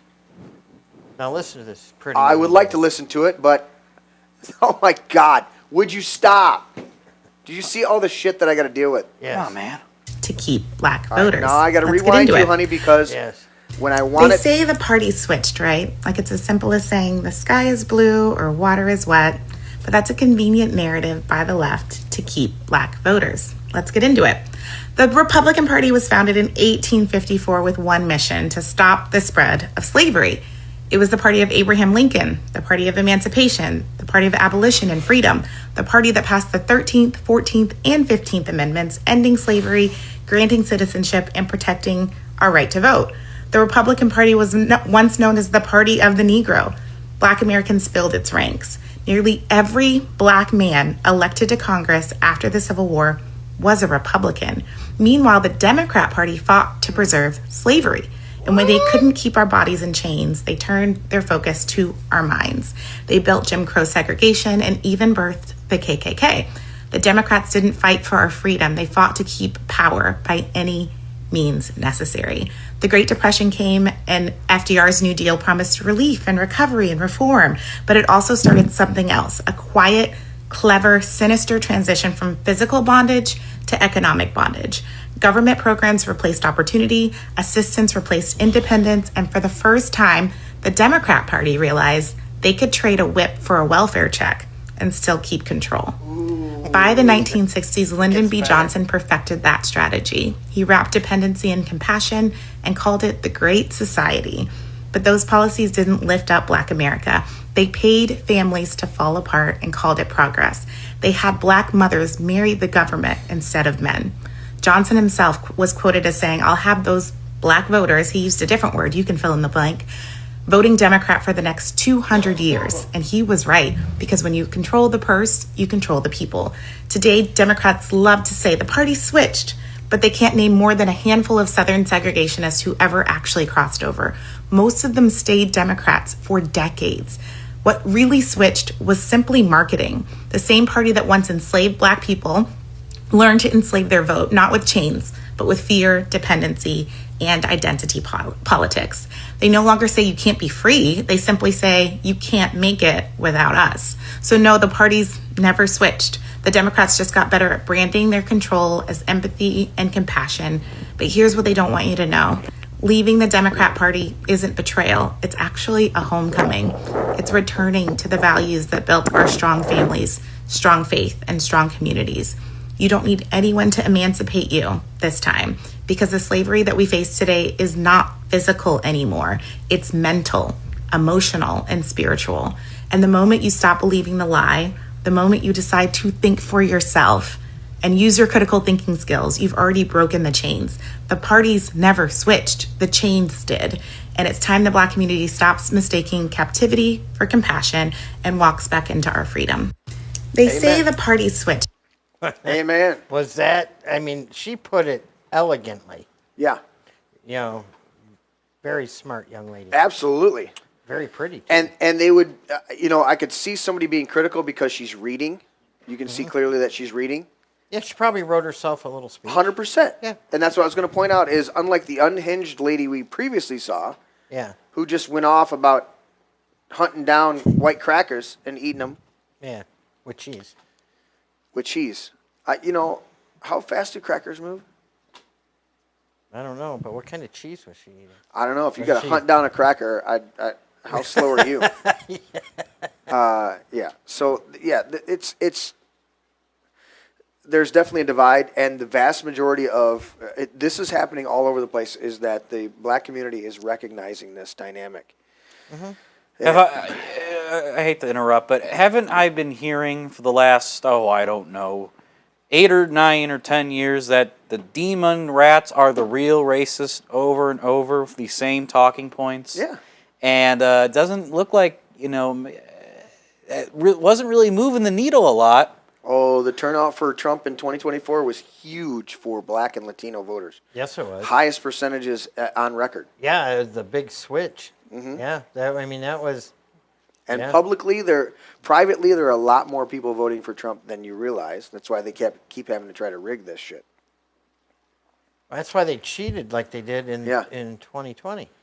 Without the cheat, where's all those voters? How 100%. many? How many? There's actually 200 people registered here at the man cave to vote. Yes. If you didn't know that. I want to know where they're sleeping. The 3 people that live here, and the 200. I have the gay fish registered as voters. Well, that makes sense. So. Gay fish vote. They need to have their vote. That right there could be 200. Gay fish for Biden. Or no, gay fish for Harris. Gay fish for Harris. Yeah, we have to call up Betsy. Can we have a shirt for that? We can get a shirt. Yeah. We're going to have to call up Betsy and make sure that these fish are registered to vote. Why not? I'm agreeing with you. Back in 2018, had all the gay fish. We won 54 states. 54 states. Let's catch up in chat while, do you need to take a break, Larry? Patrick took a break. I'll let you take a break. I thought you were going to take a break. I thought we all were. I thought I was, but I've already had some audio issues. So you already had your break. I put in a catheter, and I'm just good. We should Never mind the look on Jeremy's face. He's not.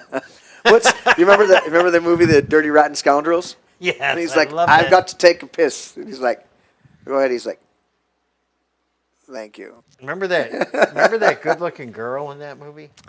I don't remember the movie. I just remember the guy taking a piss right there. Dirty Rotten Scoundrels. I saw Steve Martin movie. And. Speaking of movies, me and my wife saw a really good one over the weekend. Passengers with Anne Hathaway. Now there's 2 Passengers movies. There's one that made it big. Yeah. This movie, I read about the movie. It didn't receive very good reviews, and it did poor. Yeah. It didn't do very good. Anne Hathaway is a counselor for an airline, and after an airline crash, she is sent by the airline to speak with, to counsel the survivors. Yep. Only nobody survived the crash. That's kind of dumb. It's a pretty good movie. I'll have to check that one out. I may have watched that one. Yeah, it's actually really good. I know I watched the other one with... I love Anne Hathaway. She is such a remarkable young actress and so pretty. Mm-hmm. Have you seen Love and Other Drugs? No. I know of it, but I haven't watched it. Oh, you got to see that, buddy. I like her as Catwoman. Anne Hathaway. Why does it do that? There's no rhyme or reason to that shit. No, there is not. I do not understand why it freezes. It pisses me off. I should just go back. I should just have a cell phone at the table so everybody can throw up as I shake it and jiggle it like it's some multi-million-dollar movie where they can't buy a fucking tripod. And I should just... It's your turn to talk, Teddy. Oh, no, it's Larry. Oh, no, it's Patrick. It's me. Well, maybe we should just downgrade a little bit. We can be like a certain other program that's around in the local area. Such high quality, just good camera quality, good microphone quality. No, just saying. I don't know what you're saying. You know, the thing. You know, the thing. That's why we had 54 states. I don't know what to say. I'm tired of telling him. What are you telling us? That we're frozen? Yeah. Is there anything else in there?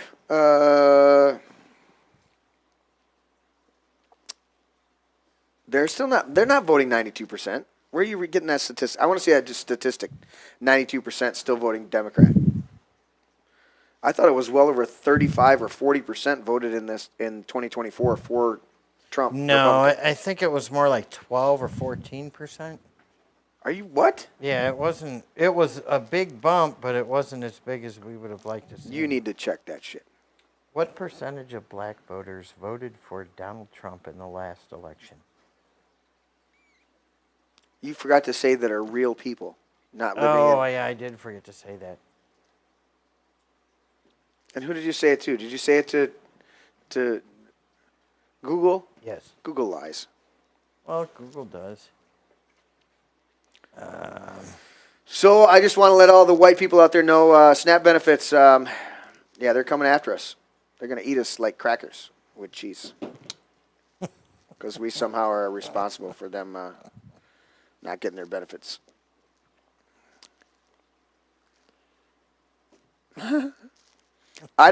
He's saying black voters will never vote for conservative politics. We need to let it go. It's not about letting it go. I'm reading the statistics and watching more and more black people being vocal about saying, I've had I used to be deep Democrat, now I'm voting for conversations with Trump. a lot of black people that I've met. Yeah. And they're conservatives. Yeah, 100%. But they vote Democrat. And that's institutionalized. Yes. Yeah. It makes no sense. Well, it's like, do you support gay marriage? Oh, no, I ain't for that. Do you support abortion? No, I ain't for that neither. I've done that to more people that vote Democrat. I go down the whole list. I don't support all that. I go, that's the platform of the Democrats. Yeah, but my dad was Democrat. You were unions and I go, wow. Oh, you're taking black pills over there, John Bovee. I love you. Do you need to take a break, Teddy? Oh, I'm good. Or rotating? Larry, do you need to take a break? Yeah, I'm going to take one. I'm just trying to get this. Gotta go drain the Nugent? Look at chat. What was that? Mark Levin showed me a base black guy voting for Trump. Trump. The Democrats are done this time. They're done this time. All right. It says here Trump made particular gains among certain groups of black voters. AP VoteCast results show that 25% of black men. 25% of black men. I wasn't talking on my ass. Yep. Under the age of 45. Right? All right, let's get into this next one. Larry, do you need to go get all wee-weed up? You leaving your microphone on, Larry? You know I'm going to mute your old ass. Are you down there taking a piss? Are you going to mute? You go ahead and mute. I'll mute your ass. There you go. You're muted. You don't want to hear anybody. Yeah, you can't pull a... Come on, man. What was that? Was that Vivek? I don't even know. Yeah. Vivek went out to take a piss, and they never shut his microphone off. And he was like on some TV thing, and yeah. And they're wonderful. like, your microphone's still on. He's like, I'm not in control of your booth. What am I supposed to reach back? You know, you guys have at least your microphones in front of you. You know. Let's get this one. See here. That's George Floyd. George Floyd. Oh yeah, I love this guy. Let me play this one. Let's see where we're at. Black struggle like white women. Let's see. It's too quiet. Oh, that's on CNN. A white lady said it. Here it is. Found out I'm being oppressed. I saw it on CNN. A white lady said it. Nobody knows black struggle like white women. And I thought I was having a good life. until I got basic cable.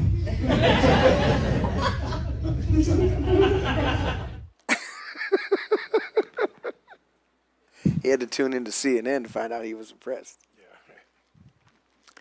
Let's see. Here's another one right here. Let's see. Look at this one. All right, there it is. The person on the left was a criminal high on drugs when he died, resisting arrest. The man charged with his death is white. The person on the right escaped war in Ukraine and died after being brutally stabbed to death while sitting on a train minding her own business. The man charged with her death is black. Since America is, quote, so racist, unquote, which person's death do you think the American media gave nonstop coverage to? And which one do you think will be ignored? Pretty simple. Yeah, pretty simple there. That was not a big lesson for everybody out there in the audience to figure out. You're just doing that. All right, let's do this another one here. All right, so on Netflix, this is The Real Killer. I don't know what show this is, but this is the real killer in life. That's who actually did the killing. That's a photo of the actual person. And then who they cast as the killer in the Netflix bio doc. Switch the races around for once. Why would they do that? I mean, we know all white people commit all the crimes. So, I mean, it makes sense. But why would you be so blatant at it?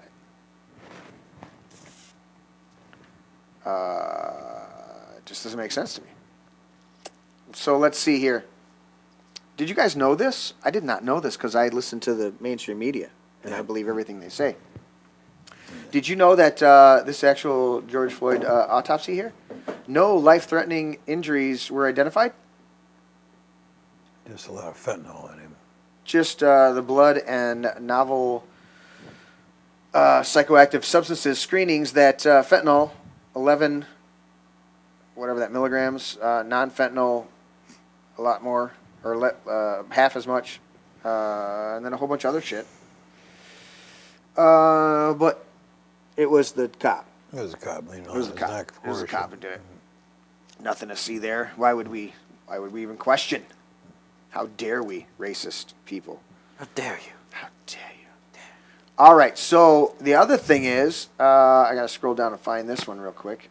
Oh, there's the lady. I wanted to play the lady. I got to play it. She's living large and in charge. Oh, you're definitely large. Let's see. As soon as it goes back to this thing, I'm going to... And, I like to yell at the control booth to play the video properly without having to rewind it. Yeah, well, but I'm the control booth. We need to be sure that I have enough food to put on the table. All right, so it's going to start over here. In the school district, I only get paid once a month. By the time I get my bills paid, I have nothing left to pay for food and other basic needs. If it wasn't for SNAP benefits, I wouldn't be able to feed my children or myself. I work, pay my bills, and like every other mom, I want to be sure that I have enough food to put on the table. Employee of the school district, I only get paid once a month. By the time I get my bills paid, I have nothing left to pay for food. Now, the other gal that we played earlier, the black lady. Oh, she's at least working. This gal. She's doing something. Yes. I'm not disagreeing with your take on it. I'm looking at the fact that she's reading off a script of basic stuff. I mean, the other girl was reading off of a 2-minute or 3-minute long rant. Yeah. This chick's talking about her life that she actually lives, and she can't do it without a little script in front of her. Yeah. I just don't believe it. Yeah. So this was a 500-pound woman. Yeah. So let's look at this one. This is, I was switching gears before we went to all that. This is launching the Grokpedia here. Note the difference between Wikipedia and the first paragraph. And so let's look at this. These are the two different stories. George Floyd, an African-American man who was murdered by a white police officer in Minnesota during an arrest made after a store clerk suspected Floyd of counterfeit. Not proven. How dare you suspect him? Counterfeit $20 bill. Derek Chauvin, the devil, one of the 4 police officers who arrived on the scene, knelt on his neck and his back for over 9 minutes, fatally asphyxiating him. Did we just read a police or an autopsy report? Yeah, about how much fentanyl he had in him and other narcotics. After his murder, a series of protests against police brutality. Oh, that was what it was. It was police brutality. Teddy, you remember that when it was police brutality? I thought it was a summer of love where they just looted stores to get free shit.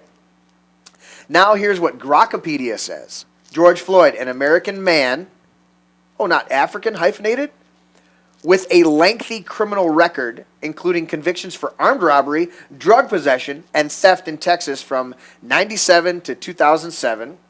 In 2020, Floyd was arrested in Minneapolis, Minnesota, after a store clerk reported that he had used a counterfeit $20 bill to purchase cigarettes. Not food for the baby.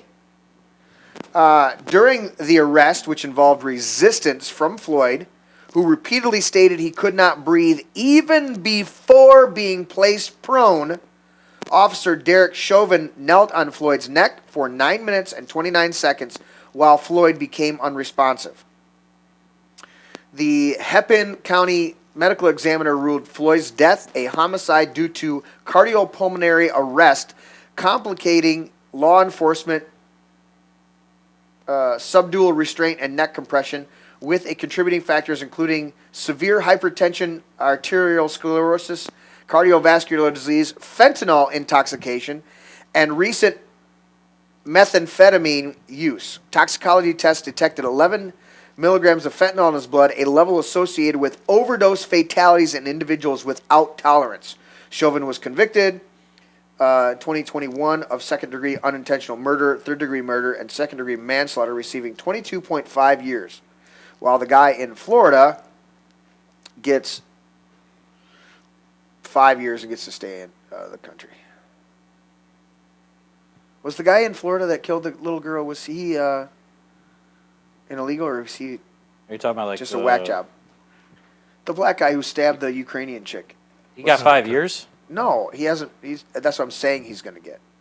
Oh, he's only going to get 5 years, or I'm being. Oh, you're just hyperbole. Would Larry go for a jog? No, I don't smoke? Know. Right, taking a healthy shit. He does that. Dude, right in the middle of the show. Yeah, I know. Yeah. Are we doing something over here? He's got to go down there and stink up the place. So. Oh, I love this meme. You guys got to see this meme. 24 years after 9/11. Oh, I got to do the voice, right? 24 years after 9/11. That's Indian. New York City wants a Muslim to be mayor. And Osama bin Laden says, I won. Praise Allah. They want New York to be like... Even though Osama bin Laden was... Huh? They want New York to be like Dearborn, Michigan. Jeez. Oh, I did have that in my list of stuff. There was a lady before one of the city councils down there in Dearborn or near that said she was actually petitioning the council to lower the volume of the fucking call to prayer. 5 o'clock in the morning. Yep. Yep. Speaking of, we didn't get into Venezuela yet. We want to get into that shortly. Over 1,000 non-citizens appearing registered to vote.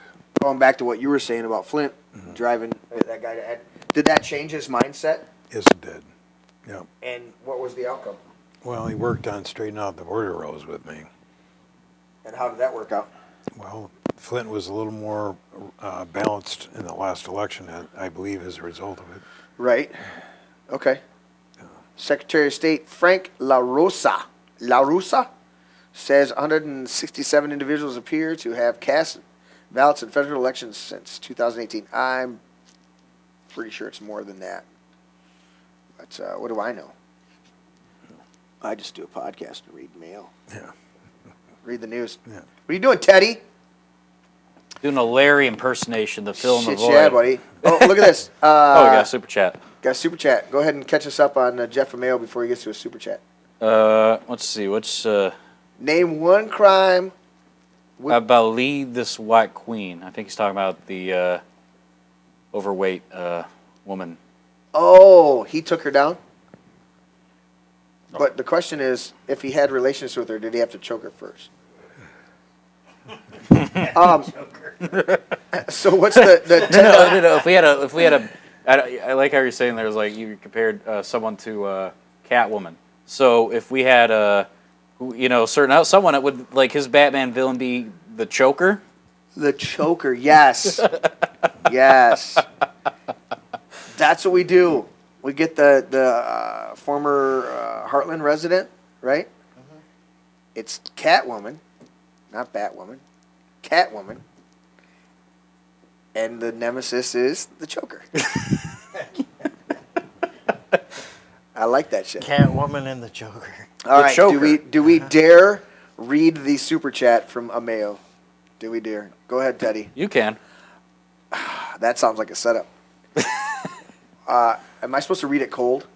Well, you have the best impersonations with Listen, all that. what would you do if your son was at home crying all alone in the bedroom floor because he hungry and the only way to feed him is to sleep with a man for a little bit of money?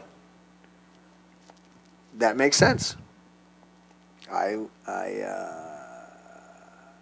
Did you bring us all Twizzlers, Larry? I did, but I ate them all on the way up. Come on, man.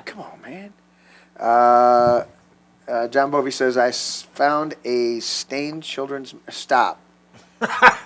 stained children mattress in a New York City Muslim tunnel. No, that was an Israeli or a Jewish used tunnel. So, well, I mean, the country should get used to the fact that unless a miracle happens, that New York City is going full-blown communist. Right.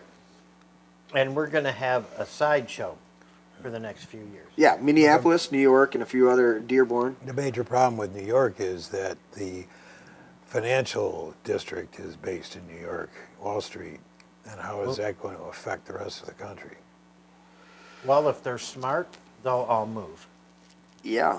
I mean, we can do it on computers nowadays. And as they're moving, that would probably make the market drop. Anything makes the market drop. Somebody farts and the market drops. Not the market. Oh no. Is that what happened the other day, Larry? You were farting and the market went down? That's it. The stunts are so Sounds bad. like it. Not the market. Not our precious stock market.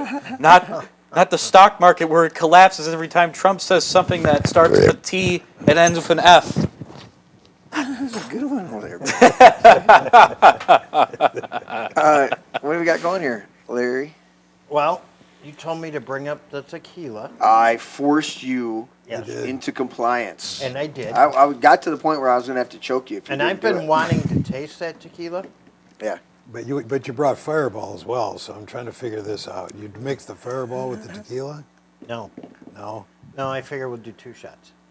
Holy shit! I'm on your page. Yeah. So, in any order, I'll let I Jeremy think the pick tequila's got to order. be first. It's Taco Tuesday. And so, yeah, tequila starts with a T. Tequila for Tuesday. The Fireball, though, that's really good. And everybody needs to know this is green apple Fireball. I see that on the label. Yeah. I stole it off the counter down there. I found it last week. That's because somebody cut off your SNAP benefits and you just wanted to take it. I just wanted to take it. All right, I'll take a small. Oh, really? Oh, really? That was delayed by 20 seconds. Was it? Yeah. Everything's not working today. Oh, really? Well, some things are working. You know, it happens on the show. I am Zoran, destroyer of cities. Oh, really? Yeah, I like that. I like that a lot. Isn't that nice? Do you like tequila, Teddy? Yeah.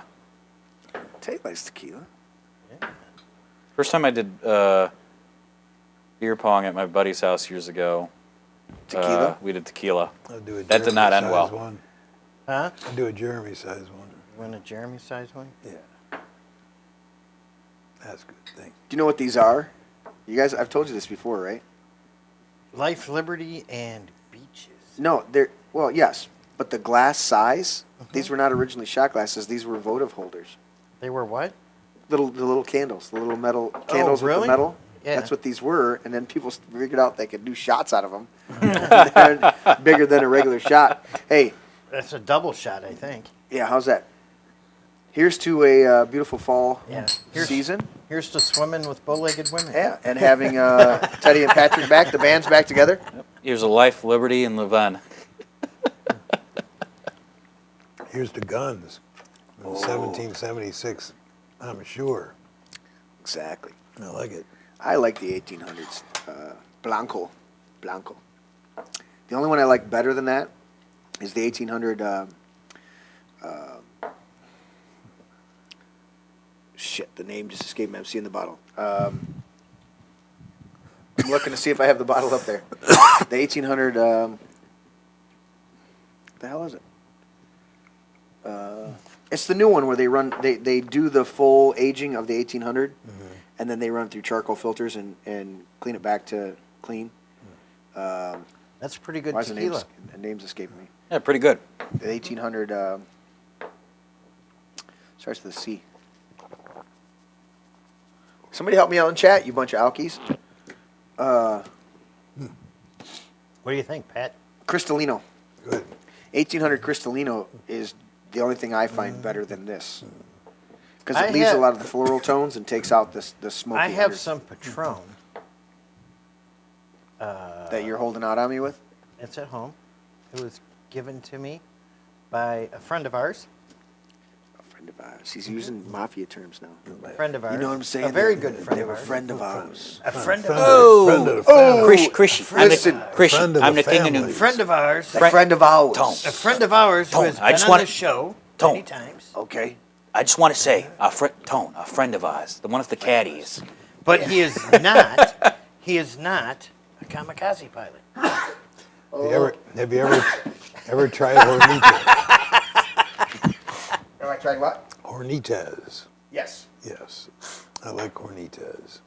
I think when you started, sorry, I had to sneeze and do that. I told you guys I got Some dust tequilas have a contamination. bad aftertaste. This one does not. It's very smooth. I'm gonna have to sneeze again. I told you guys I've been messing with the insulation. You got all that dust in your sinuses. You're trying to blow it out. And then the weather changes. I was up on the roof yesterday. And Yeah, I got to hire somebody to come over to my house and do some stuff. Larry, you don't have to hire somebody to come over your house. We will come over if you need friends to visit you. Yes. Yeah, all right. I'm talking about I need to hire somebody to clean out my gutters No. because I'm afraid of heights. Are you?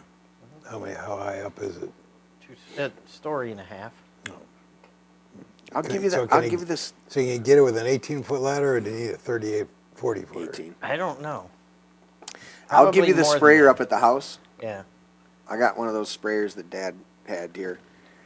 That's like you can telescope it. Yeah. And you can like, it's all rounded, and you just go, shh, and it blows all the shit off. You got to wear a raincoat while you're underneath it, but Yeah, because you're gonna get this shit. Yeah, all no, over you. we bought these things, these Gutter guards? plastic gutter guards that go on it. And Yeah. I put them on the other end of the house where it's not as high. Yeah. And I don't get up there and look down and then grab the ladder and cry. sounds like a childhood thing. Yeah, no, I'm not a heights thing on a ladder. Anything higher than, I mean, I could go up on my garage roof and I'm fine. Right? But you get me up another story And you start to freak out. and I start to freak out. I understand that. I understand that. I'm I like Well- that. I like that. Remember Jaws, the movie Jaws? She's like, he has a childhood fear of water. I don't remember what the clinical term is. He goes, drowning. And he goes, no, Drowning. He's like, what's that clinical fear of heights, Larry? Falling. I don't want to fall off a roof. What are you going to say, Patrick? I was going to say I would have no problem doing it for you because I have zero fear of heights. I've been doing it a long time, except that I was going to drive my van over this evening, which is what I need to haul my ladders. Yeah. And I fired it up, and then I noticed that there's oil running out underneath my van. Oh. I'm not quite sure what the hell it is. Huh. I checked the crankcase, the engine is full up. I checked the trans, it's full up. The power steering, brakes, everything's fine. The only thing what? Did you check your dipstick? Yes. So it wasn't pushed up? No. Sometimes if you build pressure in the crankcase, Yeah. it'll force your oil up your dipstick and blow out and then leak. I've had that happen. This was because you can't find an actual leak. The front differential, just on one side of the front differential, it was leaking, and I'm not understanding because I'm not driving it. It's just running, sitting there idling. Why would oil come out of the differential? Yeah, that's not making any sense. I would start it up and look underneath it. That's what it did. I think you got a barter here. Yeah. I think you got a barter. Mm-hmm. I'll come over and get that if you figure out what my oil problem is. Is Larry mechanical? He is. He said he put a new engine in his Jeep. No. Did you put a new engine? Mustang. Oh, in the Mustang. No, Mustang. I mean, who hasn't? Yeah. Yeah, I actually did a motor swap. I pulled out the 302, and me and my dad built a 351 Windsor, and put the 351 Windsor in the car. Then we put the 302 valve covers and the 5.0 HO air cleaner, and took it racing.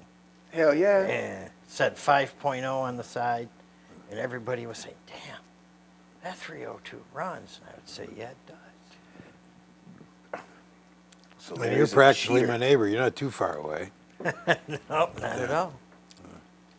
Nope. Yeah, I've got all the ladders. I just need that vehicle because I strap my big ladder on the roof, and I put the smaller one inside. What do you guys think of Venezuela? If you haven't heard out there, you're living under a rock. Trump continues to do interdictions. Yes. Interdictions. That's not a. Well, I'm going to jump sexist right in or derogatory term. That's a literal term. Interdictions. Well, not just the tip. They are interdicting innocent fishermen that just have large barrels of cocaine. No, fish, gay fish. Gay fish. They're trying to stop the gay fish shipments. Yes. The Trump administration is bombing fishermen that bring us our supply of gay fish. It's totally true. Yes. It's totally true. Yes. I would like to get my one buddy. I don't think I'll ever get him to come on the show, but we've talked multiple times. He served in the Coast Guard, and he's told me multiple stories of drug interdiction on the high seas around the Caribbean and the other side. I think he was actually stationed on the Pacific side of Central and South America, and he's told me some fucking stories. He's like, yeah. I was like, so do you assess it? He goes, no. Once we determine that there's over this amount of drugs on the boat, we go in and load it full of explosives, and if people want to get off, they get off. He said, and then we blow the fucker up. And I'm like, wow. I remember I saw a video of the Coast Guard intercepting a cartel sub. So they actually just landed on it. Right. And then opened up the hatch. Okay. This was like trying to submerge. Right. I got to give them a lot of credit for, Coast Guard very, Oh, yeah. Yeah. The Coast Guard doesn't get enough, credit for the fifth branch. I don't even want to say they're the fifth. They're one of the main branches of the military, and I don't think they get enough recognition sometimes. I love, in fact, when Mom was dealing with a little bit of stuff a few years back, before the cancer really, there's a movie with Kevin Costner and Ashton Kutcher called The Guardian, and it's about Coast Guard rescue divers. And it's a phenomenal movie, but it's this movie where rescue divers have to realize when they're going to rescue people out in the middle of the ocean, those people are in a complete panic mode and they're trying to survive, and they can drown a rescue diver because they're so panicked that they're trying to get on top, pull them. And there's this whole series of scenes culminating in this one where they're in the water, and this one kid has washed out 3 times. He's back, or 2 times. He's back in for the 3rd time, and he keeps failing this dynamic. And finally, the instructor, not Kevin Costner, but another instructor, he's in there as the victim, and he's doing this. And finally, the kid that's trying to be a rescue diver, just elbows him right in the mouth, to where he's like, oh, like that, and then he grabs him.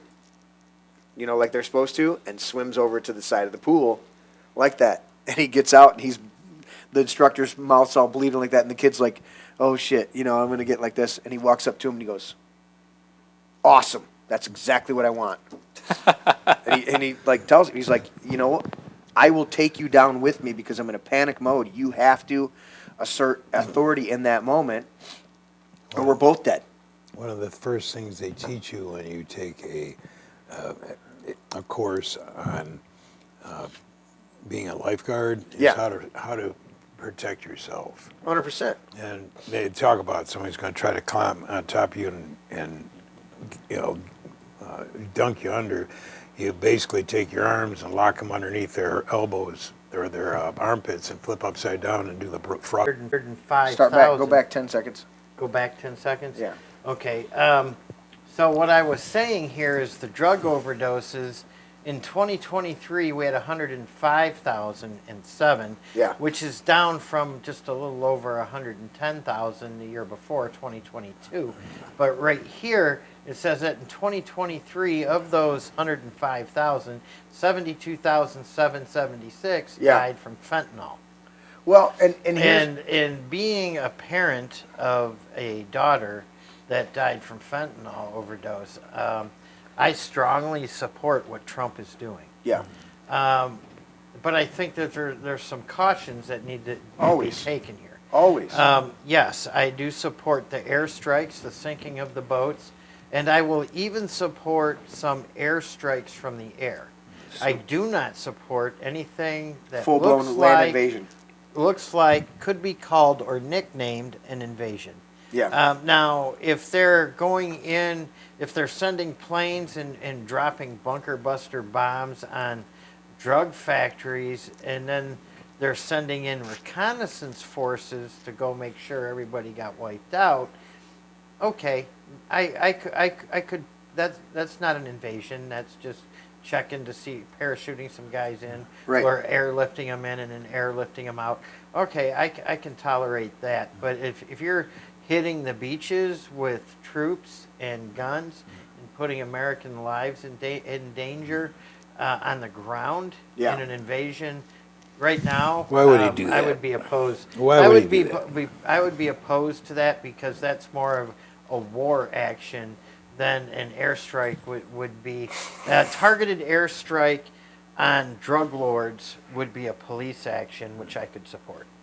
But once you start shipping troops in and putting them on the ground, now you're talking. You're going to need, as far as I'm concerned, a declaration of war from Congress. 100%. Also, and I don't think we're at war with Venezuela. No, we just want to stop them from murdering Americans.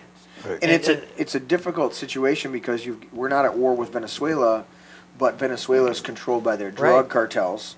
And so we are at war with the drug cartels, and so you've got to walk very carefully. I think one of the bigger dynamics is you have to be very strategic. Trump has to be very strategic.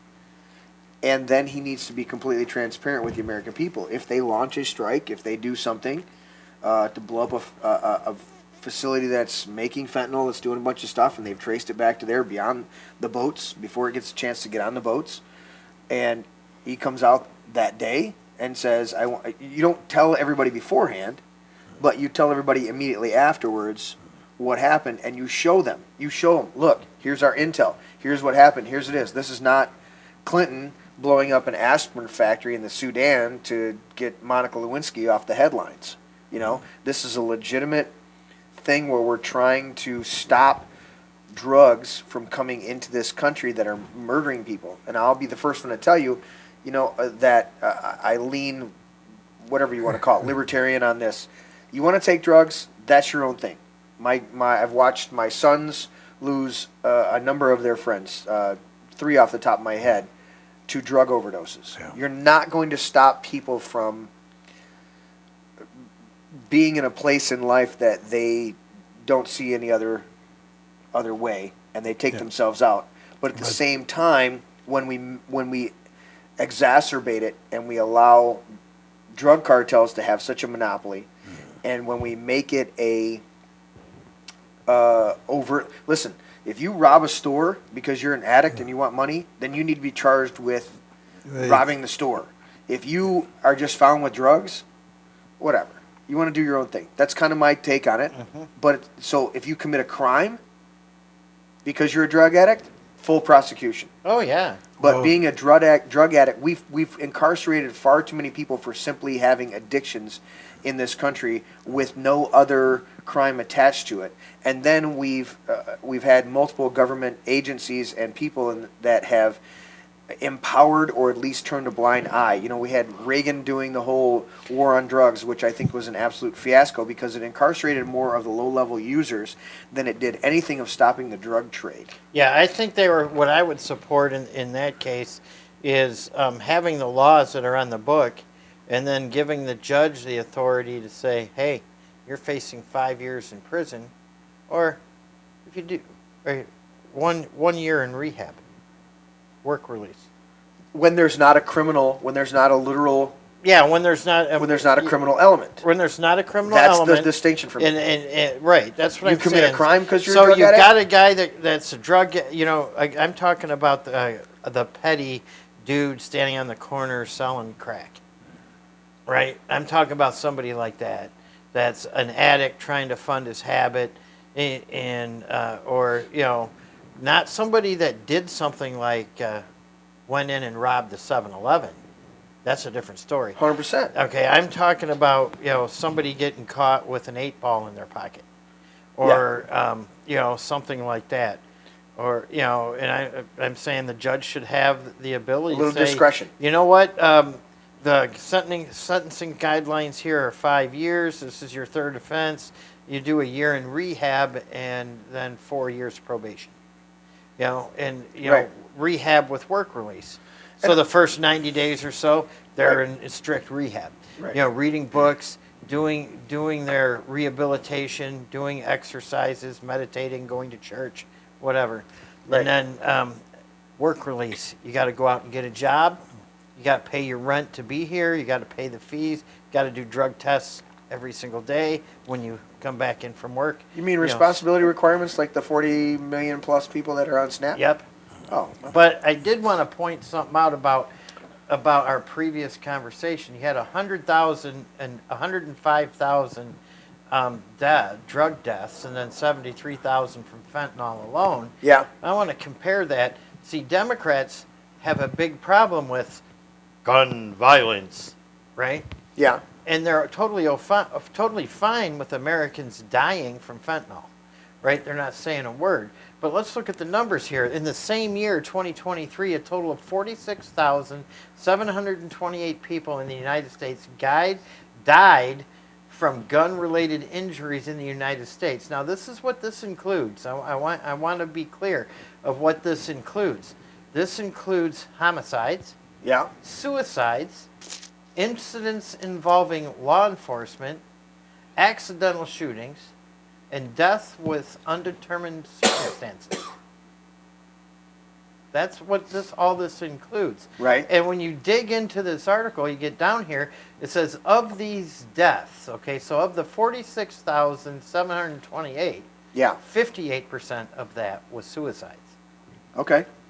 And so, and we have to understand that we're in a revisionist dynamic, that if you were leftist or minority assumed leftist, like a whose name am I thinking of? Just a guy nobody really knows. Maybe like a George Floyd. Yeah. Who's got more fentanyl in his system than a horse could handle. Yeah, well, that's what I mean. He died of a fentanyl overdose, and people keep forgetting that. Yeah, but his statistic didn't go in there. No. So how many other times are fentanyl deaths happening, and they're chalking it up as other things? Now, to those who would say to me, and I will take a chastisement if I need to be chastised, who would say that could never happen. If somebody died of fentanyl, we're going to record it as a fentanyl death. I would go back to COVID. What was that thing? Yeah, COVID. That lockdown, and if you got beheaded as a motorcycle rider who drove into a place and your head got taken off because you weren't, paying attention. That's a COVID death. That's a COVID death. Right. Somebody's self-inflicted gunshot wound. Tested positive for COVID death.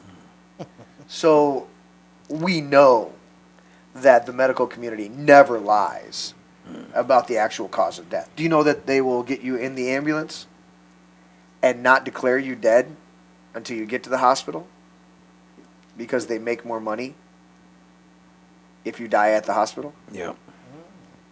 They don't make any money if you die at home. COVID. Not just COVID, but you're right. COVID, but not just COVID, death period. If you die in the hospital, they declare you in the hospital, they get more money. They get insurance money, they get a whole bunch of other paybacks. I mean, when they declared you had COVID back during the lockdowns, they got like, what was it, 17,000? 35,000 if you died of COVID. Yes, but if you just got declared, yeah, it was like grand. 17 grand. Yeah. And then if they put you on a ventilator and you died, it could be they could be, $50,000, $75,000 per person. And there's no money incentive in the medical industry to profit off of people dying. That is not true. That's not what I'm saying. I'm not trying to inject that in the conversation to say that the medical community would do anything based on profit margins. Because we know that the drug companies that produced all of the jabs during the whole COVID lockdowns, they didn't make record profits. That is a lie. Now No, I'm going to say something here. I mean, listen, you guys talk, okay, but this is my expertise. I was in the medical business for 38 years in an administrative capacity, and hospitals and doctor's offices and clinics and surgery centers are all about making money. They are businesses. Yes. U of M is not as big as it is because they don't charge people. They're making buku bucks, and they want to keep you alive as long as they possibly can, just to keep billing your insurance company for whatever they can bill it for. They don't give a damn if they're going to. They're not there to they call it practicing. They're just practicing on you. They're not interested in you becoming healthy at all. They want to keep writing. Patrick, are you trying to say that they would keep you as a patient as long as they can instead of curing you? You betcha. Oh, yeah, and Obamacare is wonderful. Yeah. You can have a $7,500 deductible with Obamacare, $7,500 deductible, and it's still only, when it kicks in, after you spend your $7,500, it still only covers 60%. That's right. And then 40%. You're still on the hook for it. Larry, so you've already spent $7,500. I can't let the show devolve into these baseless accusations that the Affordable Care Act, which you mischaracterized like a lot of the right-wing whack jobs do, as Obamacare. It wasn't just Obama. Hillary tried to get it introduced as well. Yes. It was called Hillary Care. Hillary Care. You're trying to tell me that it's not actually affordable? The Affordable Care, it says Affordable Care Act. Yeah. I mean, the Patriot Act is for patriots, the Patriot Act. Yeah. Okay? The Affordable Care Act it's for to make it affordable. Yes, and you can. It wasn't written by insurance companies, and any slanderous statements otherwise, you're going to be canceled. Yeah.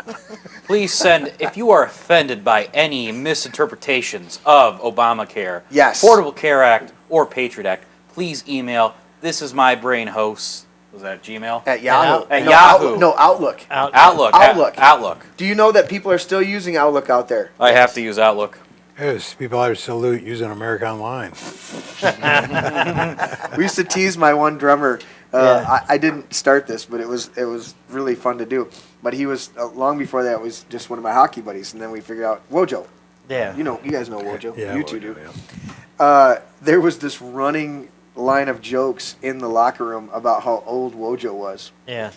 And one time, Matt goes, who was it? It was Matt or something. Anyways, whatever. He goes, what was your email? 00001@AOL.com. He's like, you had the first flip phone, but you flipped it open for a rotary dial. Dude, we had all these jokes about how old he was. I love it. There it is. It's in the chat. AOL officially went offline last week. What?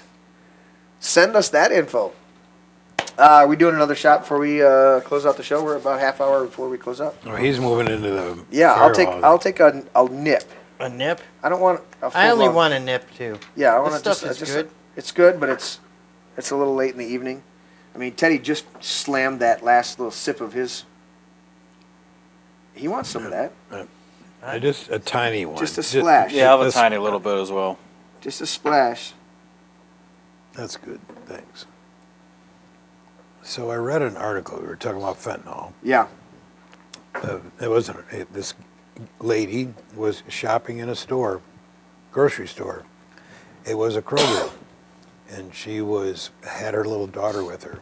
Okay. And this young gal came up to her and she said, "I'm confused. Can you tell me where I can find this?" And she handed a piece of paper to her with some things written on it.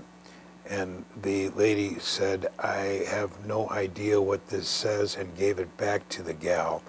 And as soon as she started walking away, she started noticing that she was becoming extremely lightheaded. And then she realized very quickly that she had been drugged.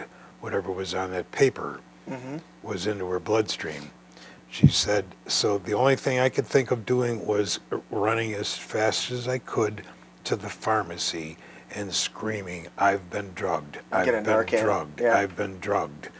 And she passed out in front of the pharmacy counter.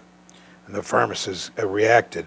The young gal was there to get her drugged, and she said, traditionally what people do is they think, "I want to get to a place I'm safe, my car," and they head out of the store. That's the worst thing you can do, because there's a van out there, she said, "I'm sure, with a bunch of thugs in it. They're going to snatch me and my daughter up, and we'll never be seen again." Yep. So she was forward thinking. She said, "I ran to the pharmacy in the back because I knew that there were medical people back there that could help me out." So I'm just, we're talking about fentanyl. This shit happens. Yeah.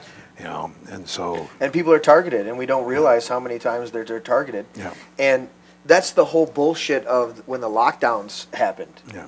That nobody, it was such a joke. 6 feet and wear a mask and all this other shit. Anything touches your skin, it's in your bloodstream within 7 seconds on average. 7 seconds. Yeah. It's in your bloodstream. On your skin, 7 seconds in your bloodstream. Yeah. I mean, does nobody have a clue that we have nicotine patches and the diabetics have their patches and all sorts of stuff on their literally, it's what do they call those, subdermals? Transdermals. Yeah. And we don't realize somebody can hand you a piece of paper. That's how they tried to poison them with, I think a bunch of it was fake, put on by people. All right, I have a toast. What's your toast? Ashes to ashes and dust to dust. If Freddie Mercury liked women, he'd still be with us. Okay.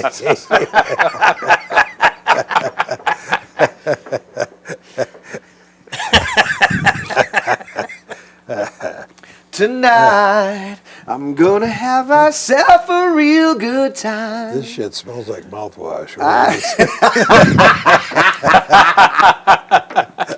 Oh, shit. I feel alive. My voice is shot tonight. I like the tequila better, but it's not bad. It's like, it's probably because my nose is all stuffy from doing shit. It's, it almost tastes to me like a little pumpkin spice. I'm like, this is not what I remembered the other night when I cracked that open for the first time. Oh, man.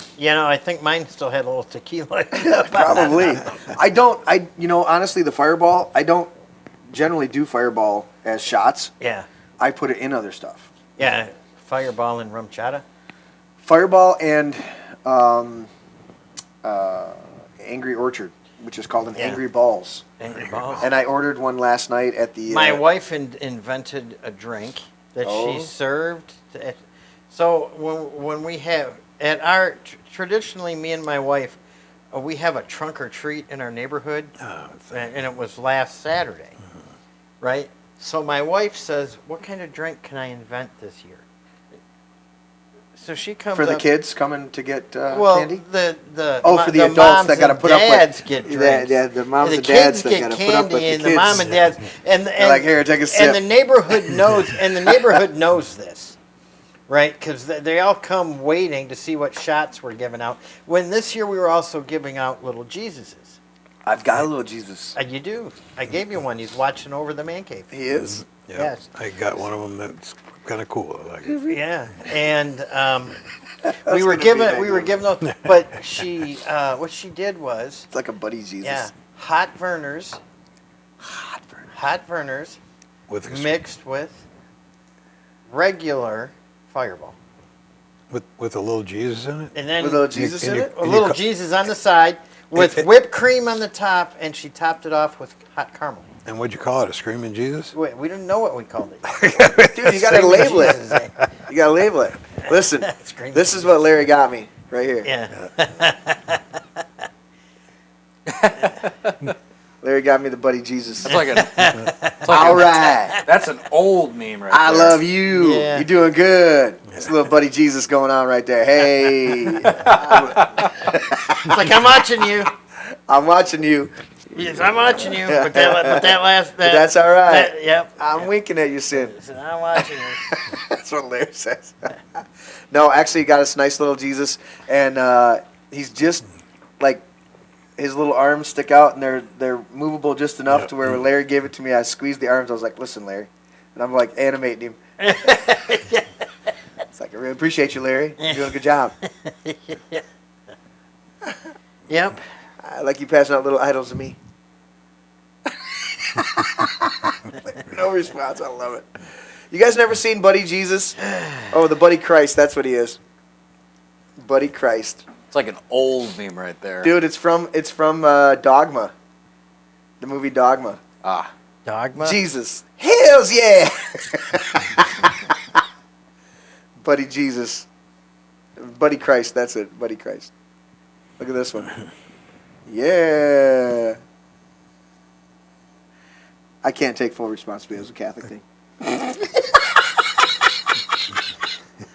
I was thinking it was like one of those dolls. Remember those dolls you squeeze them and the eyes pop out and the ears pop out? Dude, that's what I was saying. When Al gave me those one gummies, Yeah. and I'm like, all right, I'm just not falling asleep. That's all right. I'm going to take this gum. And I took like a third.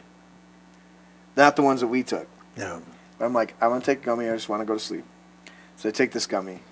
2 hours later, dude, I'm still like binging, watching TV, and I'm like, I'm not even close to, dozing off. Yeah.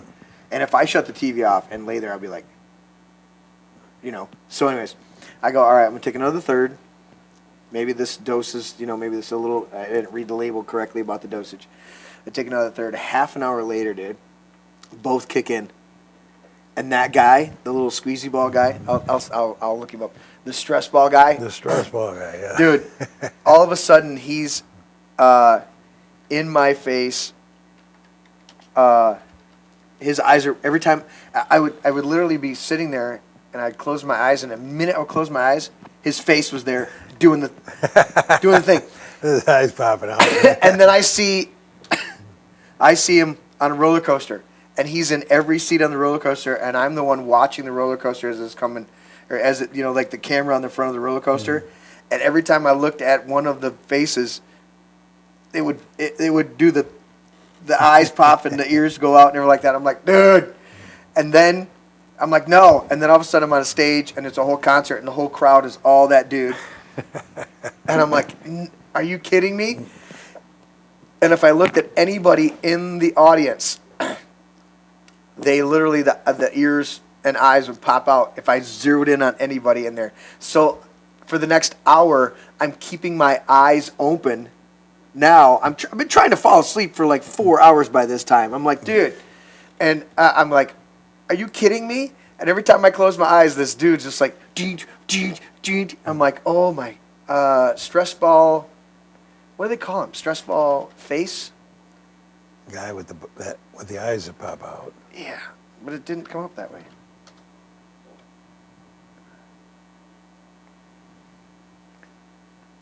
Well, with the eyes that pop out. Dude. It's in there. Yeah, stress ball. Eyes. Pop. Let's try that. Yes, that guy right there. This guy. This guy, dude. So I'm laying there in bed, dude, and every time I close my eyes,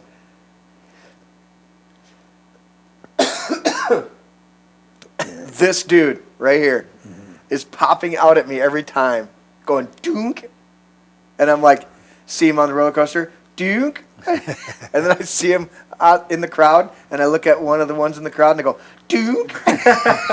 I'm like, what the hell's going on, man? I'm just trying to go to sleep, dunk. Every time I close my eyes, I'm like, I wish there was a picture of him normal. Dunk.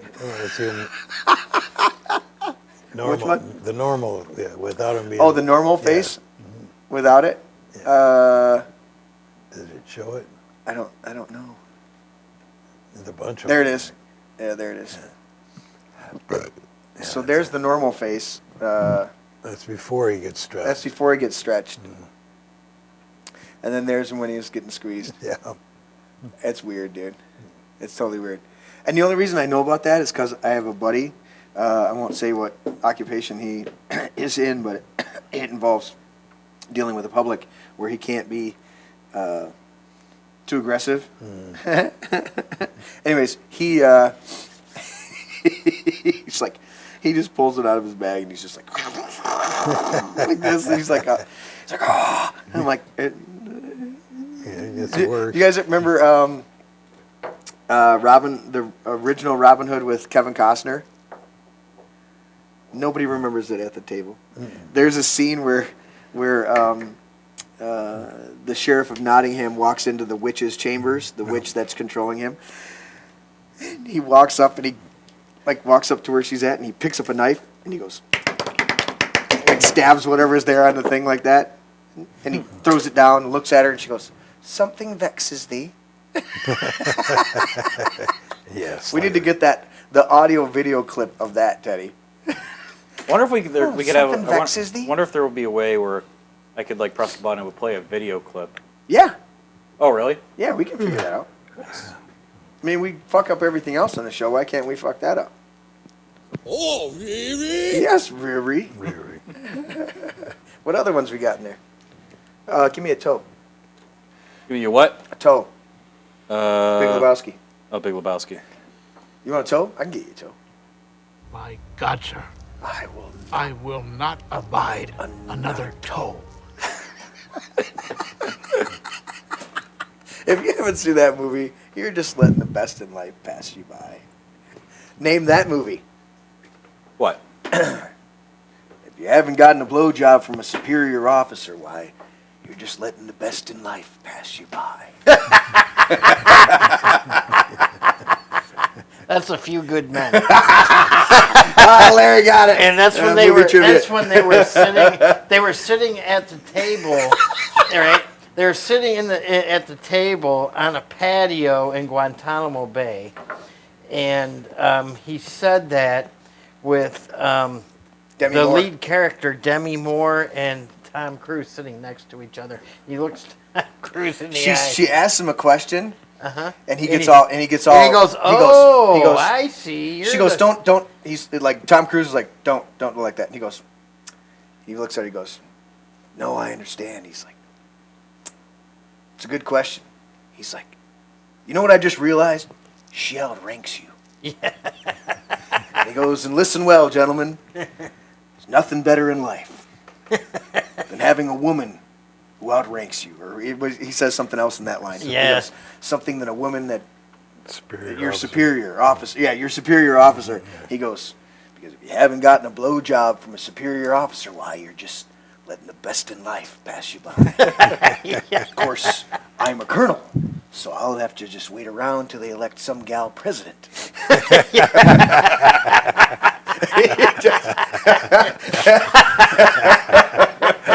Demi Moore is just like stoic. I don't know how she held it. They must have cut it right there or something like that. She comes back. She goes, "I still need an answer." He goes, "Watch your tone, Commander. I'm a reasonable man, but this fucking heat."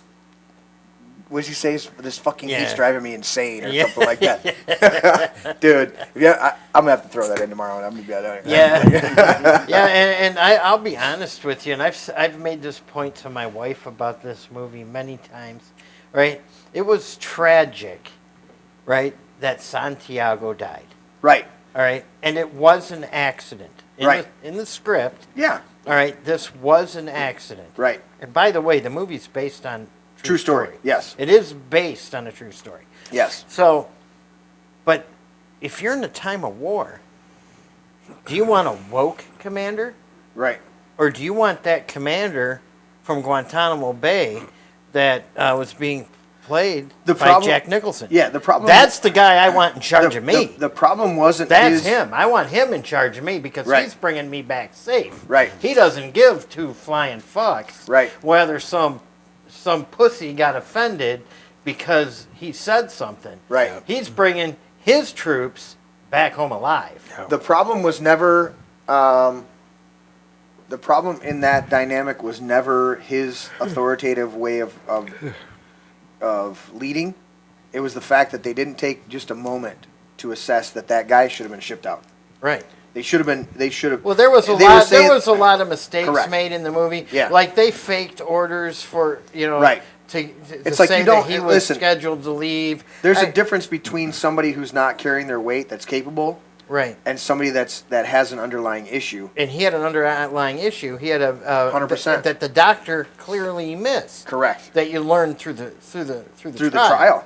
Yeah. Yeah. The doctor missed that this guy had all these underlying health issues. He was falling out of formations. Right. He was out of breath. He wasn't as healthy. He even gave the guy restriction at one point. Right. And at that point, he should have been truly assessed. Right. And moved out of the division. Right. Into another place or medically discharged. Right. Period. And they didn't do that. And that was the downfall of the whole thing. Right. Everything else that they were doing, you have to have a high level of military discipline. Yes. Colonel Jessup, did you order the code red? You don't have to answer that question. I'll answer the question. You want answers? I think I'm entitled. You want answers? I want the truth. You can't handle the truth. I love that movie. Yeah. Yeah, that's one of those movies that I will watch. If I'm flipping through the channels, just pause on that shit. And A Few Good Men is Yeah. whatever I was looking for just went in the trash bin, and I'm watching A Few Good Men. And there's a few movies like that. There's one with Clint Eastwood. That's the same way. I like Clint Eastwood. Heartbreak Ridge. Oh, yeah. Heartbreak Ridge is a movie I'm always going to watch, and Full Metal Jacket is a movie I'm always going to watch. An Officer and a Gentleman. What is your major malfunction, Private Pile? Mommy not love you enough? Mayonnaise. It's like the best part This of you. is your right. This is your left. This is my weapon. This But is what my a lot gun. of people This one's don't for realize killing. This one's for fun. is these guys, like the drill sergeant in Full Metal Jacket, was at one point in his life really a drill sergeant. He was brought onto the movie as a consultant. Yes. And the actor that they had playing the drill sergeant, he was the guy in the helicopter. Get some, get some. Was failing. Yeah. And he just recently died, I think, within the last year. Yeah. Yeah, and no, he died a few years ago. Yeah, What, did he? yeah. And Yeah. the director was like, "Why don't you just be the drill sergeant?" Yes, Kubrick. Yeah, and then the original drill sergeant actor was the guy in the helicopter. Anyone who moves is a VC. Anyone who doesn't move is a well-trained VC. Well-trained VC. Yes. Well-disciplined. He's a well-disciplined VC. Yeah. Get some. Get some. And what's it's What about the woman and children? And Hollywood's sitting there going, "Ain't war hell?" And he's trying not to puke. There's some great movies out there. Yeah, that's definitely. Well, we'll see what comes out of Venezuela and the potential regime. Well, wasn't there a piece of the equation where China was trying to get involved over there? China goes around to any. See, that's the thing, is America. We have our faults. A lot of CIA directed bullshit, and regime. I can't fucking say it tonight. Regime. Did you guys see the? That's French. Yes, regime. Did you guys see the new Democrat platform came out yesterday? Fuck. No, I don't watch that shit. The new official Democrat platform, they launched it yesterday. Yeah? Says anything Trump is for, we're against. That makes sense. That makes sense. We knew that all Wait, could you say that? You cut out. Could you say that again? What their new platform is? Anything Trump is for, we're against. That's it. Yeah, oh, really? Is new scum Biden. New scum at the helm of the whole thing? Jeez. What'd you want me to play? Biden. Oh. I'm trying to read. Not a joke, everybody. That's why we were defeated in 2018 when they tried to do it. We went to 54 states. So Larry announcing that there is a new platform for the Democrats, not a joke. That's why we're just by the 28 feet. We went around. We won 54 states. 54 states. Come on, man. That's what America. Jinx. That's what America's all about. I mean, Democrats. Look at Democrats melting down. They're melting down, calling Trump a war criminal because he's blowing up drug boats. Yeah. They don't like that. Yeah. All right. Now he's demolishing the White House. Yep. Right. And they are just Hillary Clinton is now selling hats that say it's not his house, it's yours. Yeah. How many fucking things did she steal out of the White House when she left? A lot of furniture. $125,000 worth of furniture the Clintons stole. Nothing to see here. Let's delete those hard drives and smash those phones. Yeah. Yes. Nothing to see there. I thought I saved it. I'm going to look right now.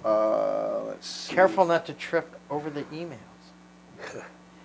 Yes. Do you remember that? Yeah. Do you remember that when Trump went to the correspondence dinner and he got up and he walked behind Hillary Clinton and pretended to trip? And he said, "Oh, your emails." Is that what he said? Yeah. That's hilarious.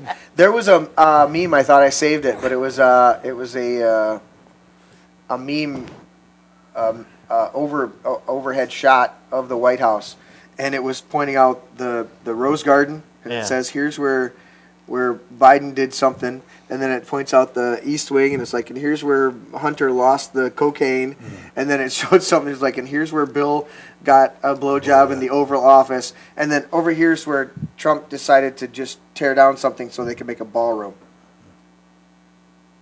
But you've got a problem with that. You got a problem with Trump tearing down 90,000 square foot ballroom.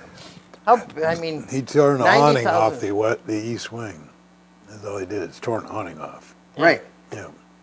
And it's paid for by, what, 11 or 12? Paid for by 30 different billionaires and corporations, not including Facebook, Bill Gates, and Palantir. And a few people aligned with certain countries. By the way, that's why they're still shadow banning 100%. and blocking conservatives. 100%. Well, but they're going to throw, when Trump goes, listen, fucker, you're not getting out of this the way you came into it.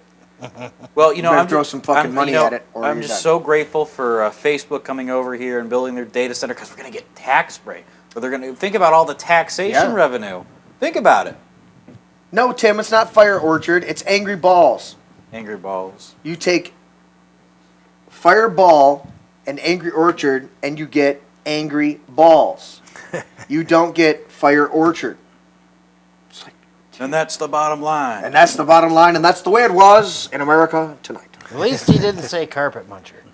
That has nothing to do with that. Angry Balls, no. I need like a. So what the hell do you get if you mix Fireball and tequila? Drunk. Yeah. I don't That's think why I that's went something. up. I don't know that I'd want to try that. Well, you just did. Yeah. Technically. Yeah, technically. Yeah. I'd rather have that 1792 down there than another shot of Fireball. No, I don't want any right now. Maybe just a bit. Come on, man. All right, we're at the we're coming up on Halloween. Halloween this Friday, so I will say we're at the witching hour here, coming up on it. What are you doing for Halloween, Patrick? You gonna sit on your porch and watch the kitties go by, or does that not really happen at your? That doesn't happen at my house. No. Okay, So, we've never had kids come here just because of the nature of our road. Yeah. So are you gonna just stay home and get geared up, rested up for Saturday, the huge party here? I'm getting geared up for Saturday. Yeah. Oh. But there is a big party out on Orchard Lake. I may go out to that, but I haven't quite decided yet. Because if I go to that, then I may be slightly hungover for Saturday night. And that is that's the key party right there. The culmination of all parties is Saturday night. The birthday album release fucking party. Tim's just sent it to me. Here it is. Oh shit, didn't play the audio. I'm double clicking on it. Something vexes thee.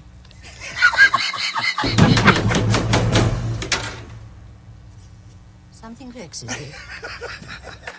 You guys can't laugh at that shit. That's fucking hilarious, dude. These are the movie scenes that pop in my head. Larry's got one or the whole movie from Few Good Men.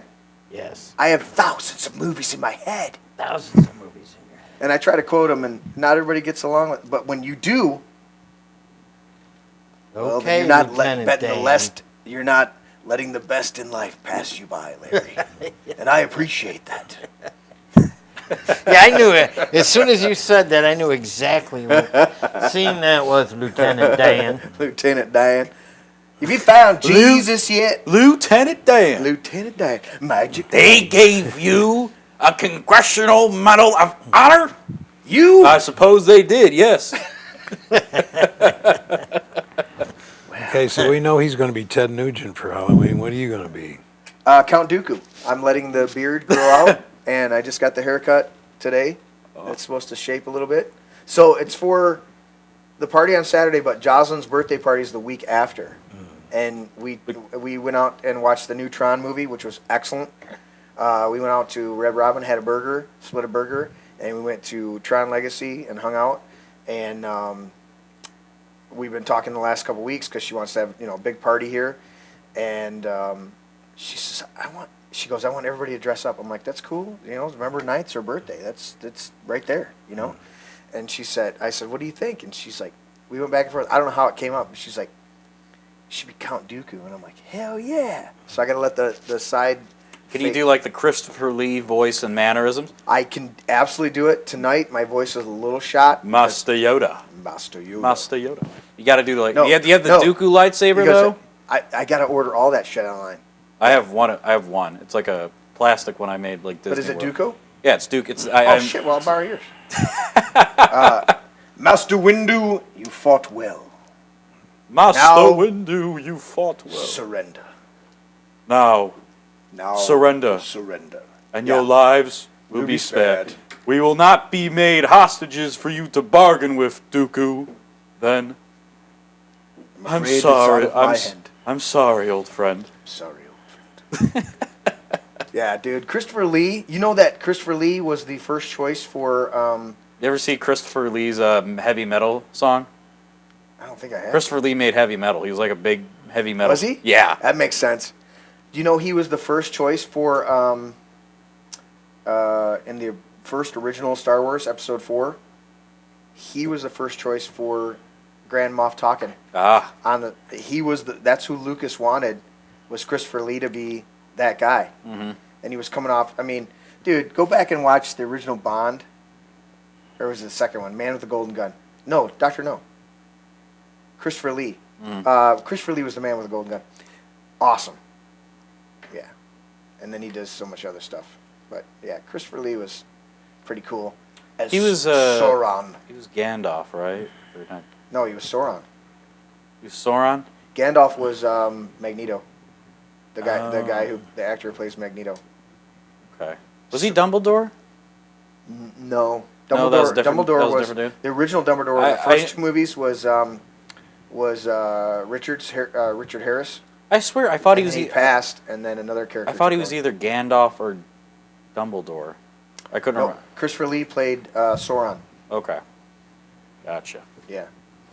You shall All right. not pass. Let's do some final thoughts here, and we'll wrap the show up for tonight. I'm super impressed that Larry has some movie quotes. For the longest time, I thought he had no frontal lobe retention whatsoever, and now I've got a movie. I can do it. He does think better with a bat. I'm just going to grab a baseball bat and hand it to Larry once in a while, and he's going to go. I'm going to go. He does think better with that bat. Right, Larry? Where's my bat? He thinks better with that hat. Right? Well, it's the hat. In the movie, right, Larry? Yes. She puts the bat in the closet, in the which closet. is a no-no. It's a no-no. That's a no-no. Don't ever do that. He goes, never put my bat in the closet.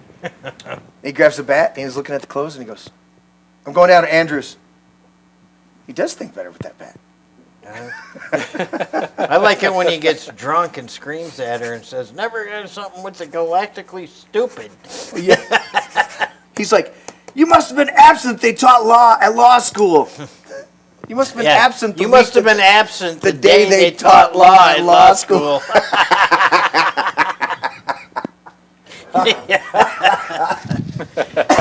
A Few Good Men is a really good movie. It's a classic, dude. It really is. And there's a lot of microphone. good movies like there, but that one really stands out. A Few Good Men. Yeah.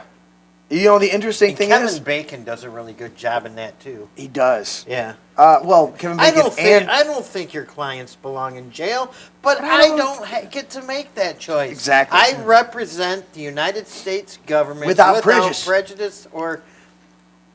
Yeah, but you guys are missing a couple good classics. You know, what about Caddyshack? Oh, that was good too. That when they were playing Journey on the radio in the golf clubs out on the golf course. Mm-hmm. Yeah. Caddyshack's awesome. All right. Or Animal House. There's another food fight. All right, Patrick, give us your final thoughts. My final thoughts is fall. It's fall, man. You know, enjoy fall. You know, I hate to see summer go, but that ship sailed. It's gone, and I really don't want to see winter come, but I do enjoy fall, and I did get a little sliver of pumpkin pie. It wasn't the best, but it was still pumpkin pie. Thanks to Larry. Larry's a stingy bitch. Week old, but that's the only reason he shared it, because it's a week old. At any rate, dude, he's ate on that pie. Tonight's the third time. Is it? He brought it last Tuesday, and then he snuck it out. It's Saturday. Saturday, while a bunch of people were, you were here, and I'm like, I'm looking over the bar. I'm like, Larry's eating fucking pumpkin pie again. Didn't bother to tell the rest of the kids so they could share. He's just back there. Oh, behind the bar. What was that one thing that like Larry just hogged? It was like a few weeks ago or a month ago or something. Was it the Skittles? Was it the Skittles that he was? Oh yeah, you caught me. Oh, he likes to dip the skid. I dipped the Skittles. Yeah. Yeah. And I never knew I liked Skittles until I met Jeremy. Ah. That's the truth. I never As with a lot of things, getting Larry into his feminine ulterior sides, I'm helping him to taste the rainbow.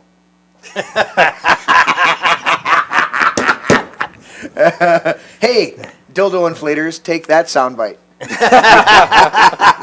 All right, continue, Patrick. Anyway, get out and enjoy the fall colors. Take a road trip, and enjoy a little bit. I sure as hell need to do that. And have a fun-filled Halloween weekend. I think it's a fun thing to do. There are a lot of Christians that have a problem with it. I don't understand that, but maybe you can explain that to me someday. Yeah. But it's for the little kids, and you gotta love it when the little kids get all dressed up and they're all excited about collecting some candy and what have you. Yeah. And then the adults get to go. I mean, I used to go trick or treating in East Grand Rapids when Denrick was a little guy, and I would get a shot of whatever, and you go up to somebody's house. Oh, we got something for you. So get a beer, or whatever. It was kind of like that. Yeah, that's good stuff. So, but fall's a good time. So enjoy. Yeah, it's kind of like I have friends that won't celebrate Halloween. And it's like people that tell me putting up a Christmas tree, Christmas trees are pagan. This, that, and the other. Halloween, don't put anything before the Lord. That's idolatry. Well, it all depends on what's in your heart. Yeah. What are you doing when you decorate it? If somebody calls me up and says, hey, Larry, come on over and help me decorate my Christmas tree for the pagan holiday. Nah, I'm kind of busy. Can't come, sorry.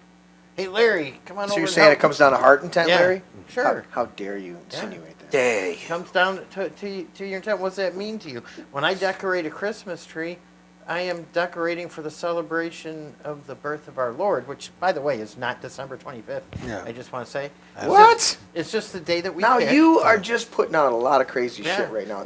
It's like, oh, yeah. How am I supposed to defend that stuff? It's like the idolatry thing with Halloween.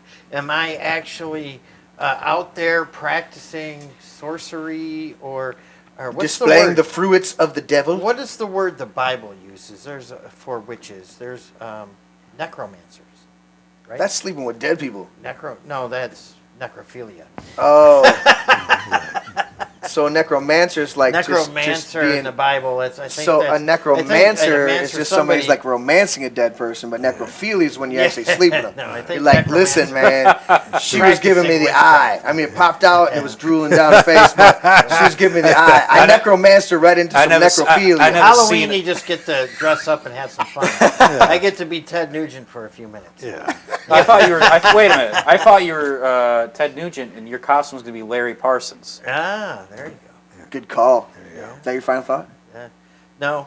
No, he was answering my question. I was answering shit. his question. That's the second Larry lightning round. That's 11:05. Larry's got to work in the morning. So, go ahead, Larry. Finish up. So what I want to talk about right here is a nice little article about CNN. CNN data guru is stunned after polls reveal the Republicans are winning the shutdown. What? Yeah. The Republicans are up. Change in GOP net approval rating up 12 points versus pre-shutdown. Amazing. Yes, and CNN is melting down. And by the way, MSLSD, I guess November 3rd will become they're changing the name. MS Now. Yeah, right. Yeah, because NBC has just said, "Fuck it, we're done with you guys. You're out of here." Well, the problem is they have destroyed the liberal media has completely destroyed its own credibility with all being called out for all the fake news that they've perpetrated on the American people over the years. They can't be trusted. Right. You can't trust them on anything. Nothing. You mean super vaccine, Bill Gates of hell? Yeah, nothing. Come on, man. Come on, man. That's disinformation. They're liars. For the unvaccinated, a winter of suffering, and it's going to be upon you. So happy Halloween, everybody. Halloween. And happy birthday to you, buddy. Thanks, bro. So November 4th, but we'll have the big party on the 1st here. Yep. If you guys are out there in the audience and you haven't gotten an invite, you're not invited. There it is. If you are angry at Jeremy because he didn't invite you to the party, send all mail. What we're saying is no lefties allowed. We're going to have a good time. We don't need your... Right. Yeah, we don't need anybody that your shit. hates you there. Teddy, final thoughts, buddy.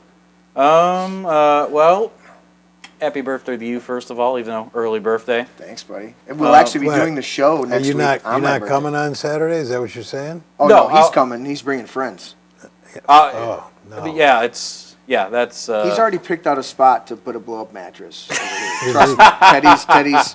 There'll be a case of Yingling, and Teddy's going to be like, "Come on, man." Is it a blow-up mattress or a blow-up doll? That's a blow-up mattress. I'll leave it there. Come on, man. Come on, man. Yeah, I'll call up Sage and see if we can borrow their blow-up wiener. You know what? You may denigrate that, but that's probably a great body pillow to just, throw your arm over at night. And that's what they do. That's what they do is the big blow-up dick. They're just it's a body pillow. You can throw a leg over it and an arm over it and sleep. Can you imagine being so pathetic that you got to wave a blow-up penis in front of a Sunday school? Oh, my God. Kids going in and out, and there's some big, fat, nasty-looking chick with purple hair and a T-shirt that says "No Kings" on it, and probably hasn't had a shower in 6 weeks. Could probably make an AI. I don't think we should. Waving around a big penis. Larry, do you know how to make AI images? Yes. No, I don't. Okay, he doesn't. Oh God, if Larry knows how to make AI images, then it's yes. Teddy, thank you for the birthday wishes. Continue. So I'm thinking about it, and a lot of the things that we enjoyed about fall is kind of slowly disappearing. Beautiful countryside, beautiful, surroundings. You mean because of data centers and shit like that? I'm getting to that. Come on, man. I didn't mean local community, everyone knows each other. If you go out trick or treating, you get a shot or beer or, fish stick or whatever. Kids get candy. But as I was saying, a lot of things are happening around right now where, things are being forced upon this area that most people don't want. I can't think of a lot of people around Howell Township that want a 1,000-acre data center. For reference, you ever drove by the Ford Wickham plant? Mm-hmm. That's like 400 acres. Yeah. So I mean, I don't see how it would be a good addition for our local rural community to have this data center that sucks out all the water, sucks out all the electricity, noise pollution, and God knows what else. Come on, Teddy. Come on, man. There's going to be huge tax revenues, and think about the tax revenue. They're going to actually cut your property taxes. Well, no, they're it's not. guaranteed. Well, no, Gretchen Whitmer is going to take more trips around the world. That's what's going to happen there. Oh, my bad. I I'm altruism. Yeah. I'm fine with like data centers as long as they have they're only helping like Larry and our friend in chat make $1 million alt accounts. 100%. But if it's like for just AI, which it's itself very questionable, not really a benefit to society and humanity really, then I kind of have a problem with it. And there are a lot of people in the local area that have kind of betrayed their own voters and the local community at large. And have a record of doing that for other issues as well. That's all I'll say. But yeah. Tim's blowing up over there talking about Christopher Lee knowing 5 languages, and then All Saints Day, the day after All Hallows Eve, is a day of the dead. No, in a satanic high holy day, child sacrifice is carried out on that night more than any other. You are correct, sir. You also have abortions going on every single day that are sacrificed to that. So to have Halloween, I get it. It's that day, but there are children being sacrificed and dragged across all the time. So is that your signature? I did that as like overly embellishly as I could. I did the dot thing. You didn't see that like the movie clip. Oh, nice. Okay. You got to use a Sharpie, bro. Apparently Tim's planning to be here for my birthday. Okay. So he's driving up from Arizona. I think he said 31 hours. So it's going to be a trip for him. He's going to take a trip. I guess it's a little bit of a trip. It's a little bit of a trip. Yeah. I'll do this. I'll do my signature on here. Where am I going to sign it? Because Teddy's signature is huge. You didn't do the knife thing. Something vexes thee. I will say this. I'm going to go to this real quick. Not that screen, this other screen. There it is. Where is it at? Look at this one real quick as I finish up my thing right here. Today's lesson in irony comes from our buddy Ken.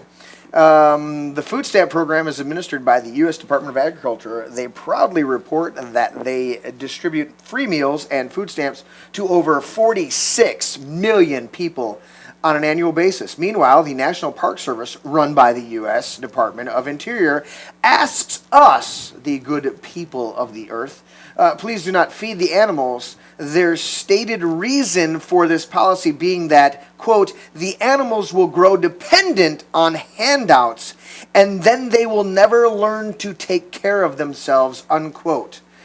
This concludes today's lesson. Any question? So literally, quite literally, if you feed the animals, then the animals grow dependent upon you feeding them, and then they become hyper-aggressive. What was that? When you threaten to not feed them. What was that Jefferson quote for the disclaimer? Any government big enough to give you anything is also big enough to take it away? Yes. Right there. Yeah, right there. So, guys, we're having a big party here on Saturday. I posted on Facebook. Most of you have already responded. A lot of you are coming. It's going to be a blast. I'm super excited. I just submitted and finalized all the paperwork for, or all the digital, the songs and the digital artwork for the CD. Those should be here in-house. Lord willing, they'll be here in-house. We ordered 50 CDs. We're going to be giving those CDs away. What I spent about 100 hours sitting here editing. All 10 songs, and 7 of them made on the album. So there's about 70 hours just of me editing songs. And these are straight up songs from our band practices, and I'm so proud of my band. You guys have seen the band, seen us perform, and it's as much of a blast for us as it is for everybody else. And I feel that this album is just the start, but it's our initial offering as a group. And I'm super excited about it, and we're going to have a great time. Other than that, be safe for the weekend. If you're not coming here, I don't know why, but unless you're a lefty, tune in the show. Then I have pity. Yeah, no wokes allowed. No woke shits. But other than that, thanks for tuning in. Like, share, and subscribe. Do all that stuff. Go to the Alex Jones store / This Is My Brain, and get some great products on there. They just introduced a brand new one called Methylene Red. Methylene Red. Yeah, so they got the Methylene Blue, which I take. So what does the Methylene Red do? It's another formula that I haven't done enough research to recount it at this late evening for you, but we can look it up. But it's a great product. So other than that, so we will catch you guys on the flip side. I don't know that we're going to go live. We may go live during our time here. I don't know if that's going to happen. If I have help doing it, maybe, but we will see. Other than that, we will catch you guys next time as everybody takes their stuff off while they're still unmuted. If you're going to take your shit off, then turn it off, man. So that's it. Good show tonight, guys. Good show. Glad to have Patrick and Teddy back and to have Ted here. Teddy and Ted. It's kind of confusing. Great White Buffalo. I miss Larry. Larry couldn't be here tonight. Larry's a crazy fucker. I'm just glad Ted's going to be here on Larry's Saturday. at his house carving me out some arrows to hunt with next Bullshit. Larry's at home smoking weed. I hear Ted's going to be dressing up as Larry, and then Larry's going to be dressing up as Ted Nugent. So, kind of doing a swap. That's why I called them the they them. I just want to see Ted Nugent play Journey on the keyboard. That makes sense. in an alternate fucking universe. All right, love you guys. Thanks for tuning in. Appreciate everybody. Like, share, subscribe, do all that shit. Later.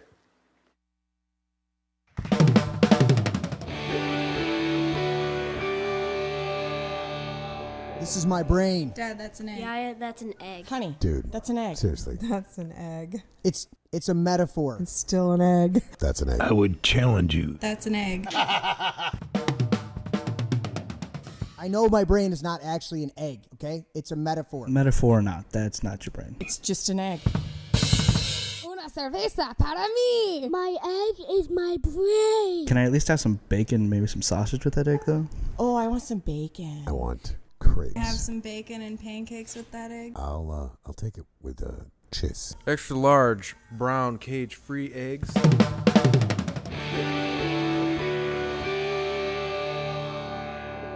Can I have your brain with cakes? A little sausage and a little toast and potato. That would be great.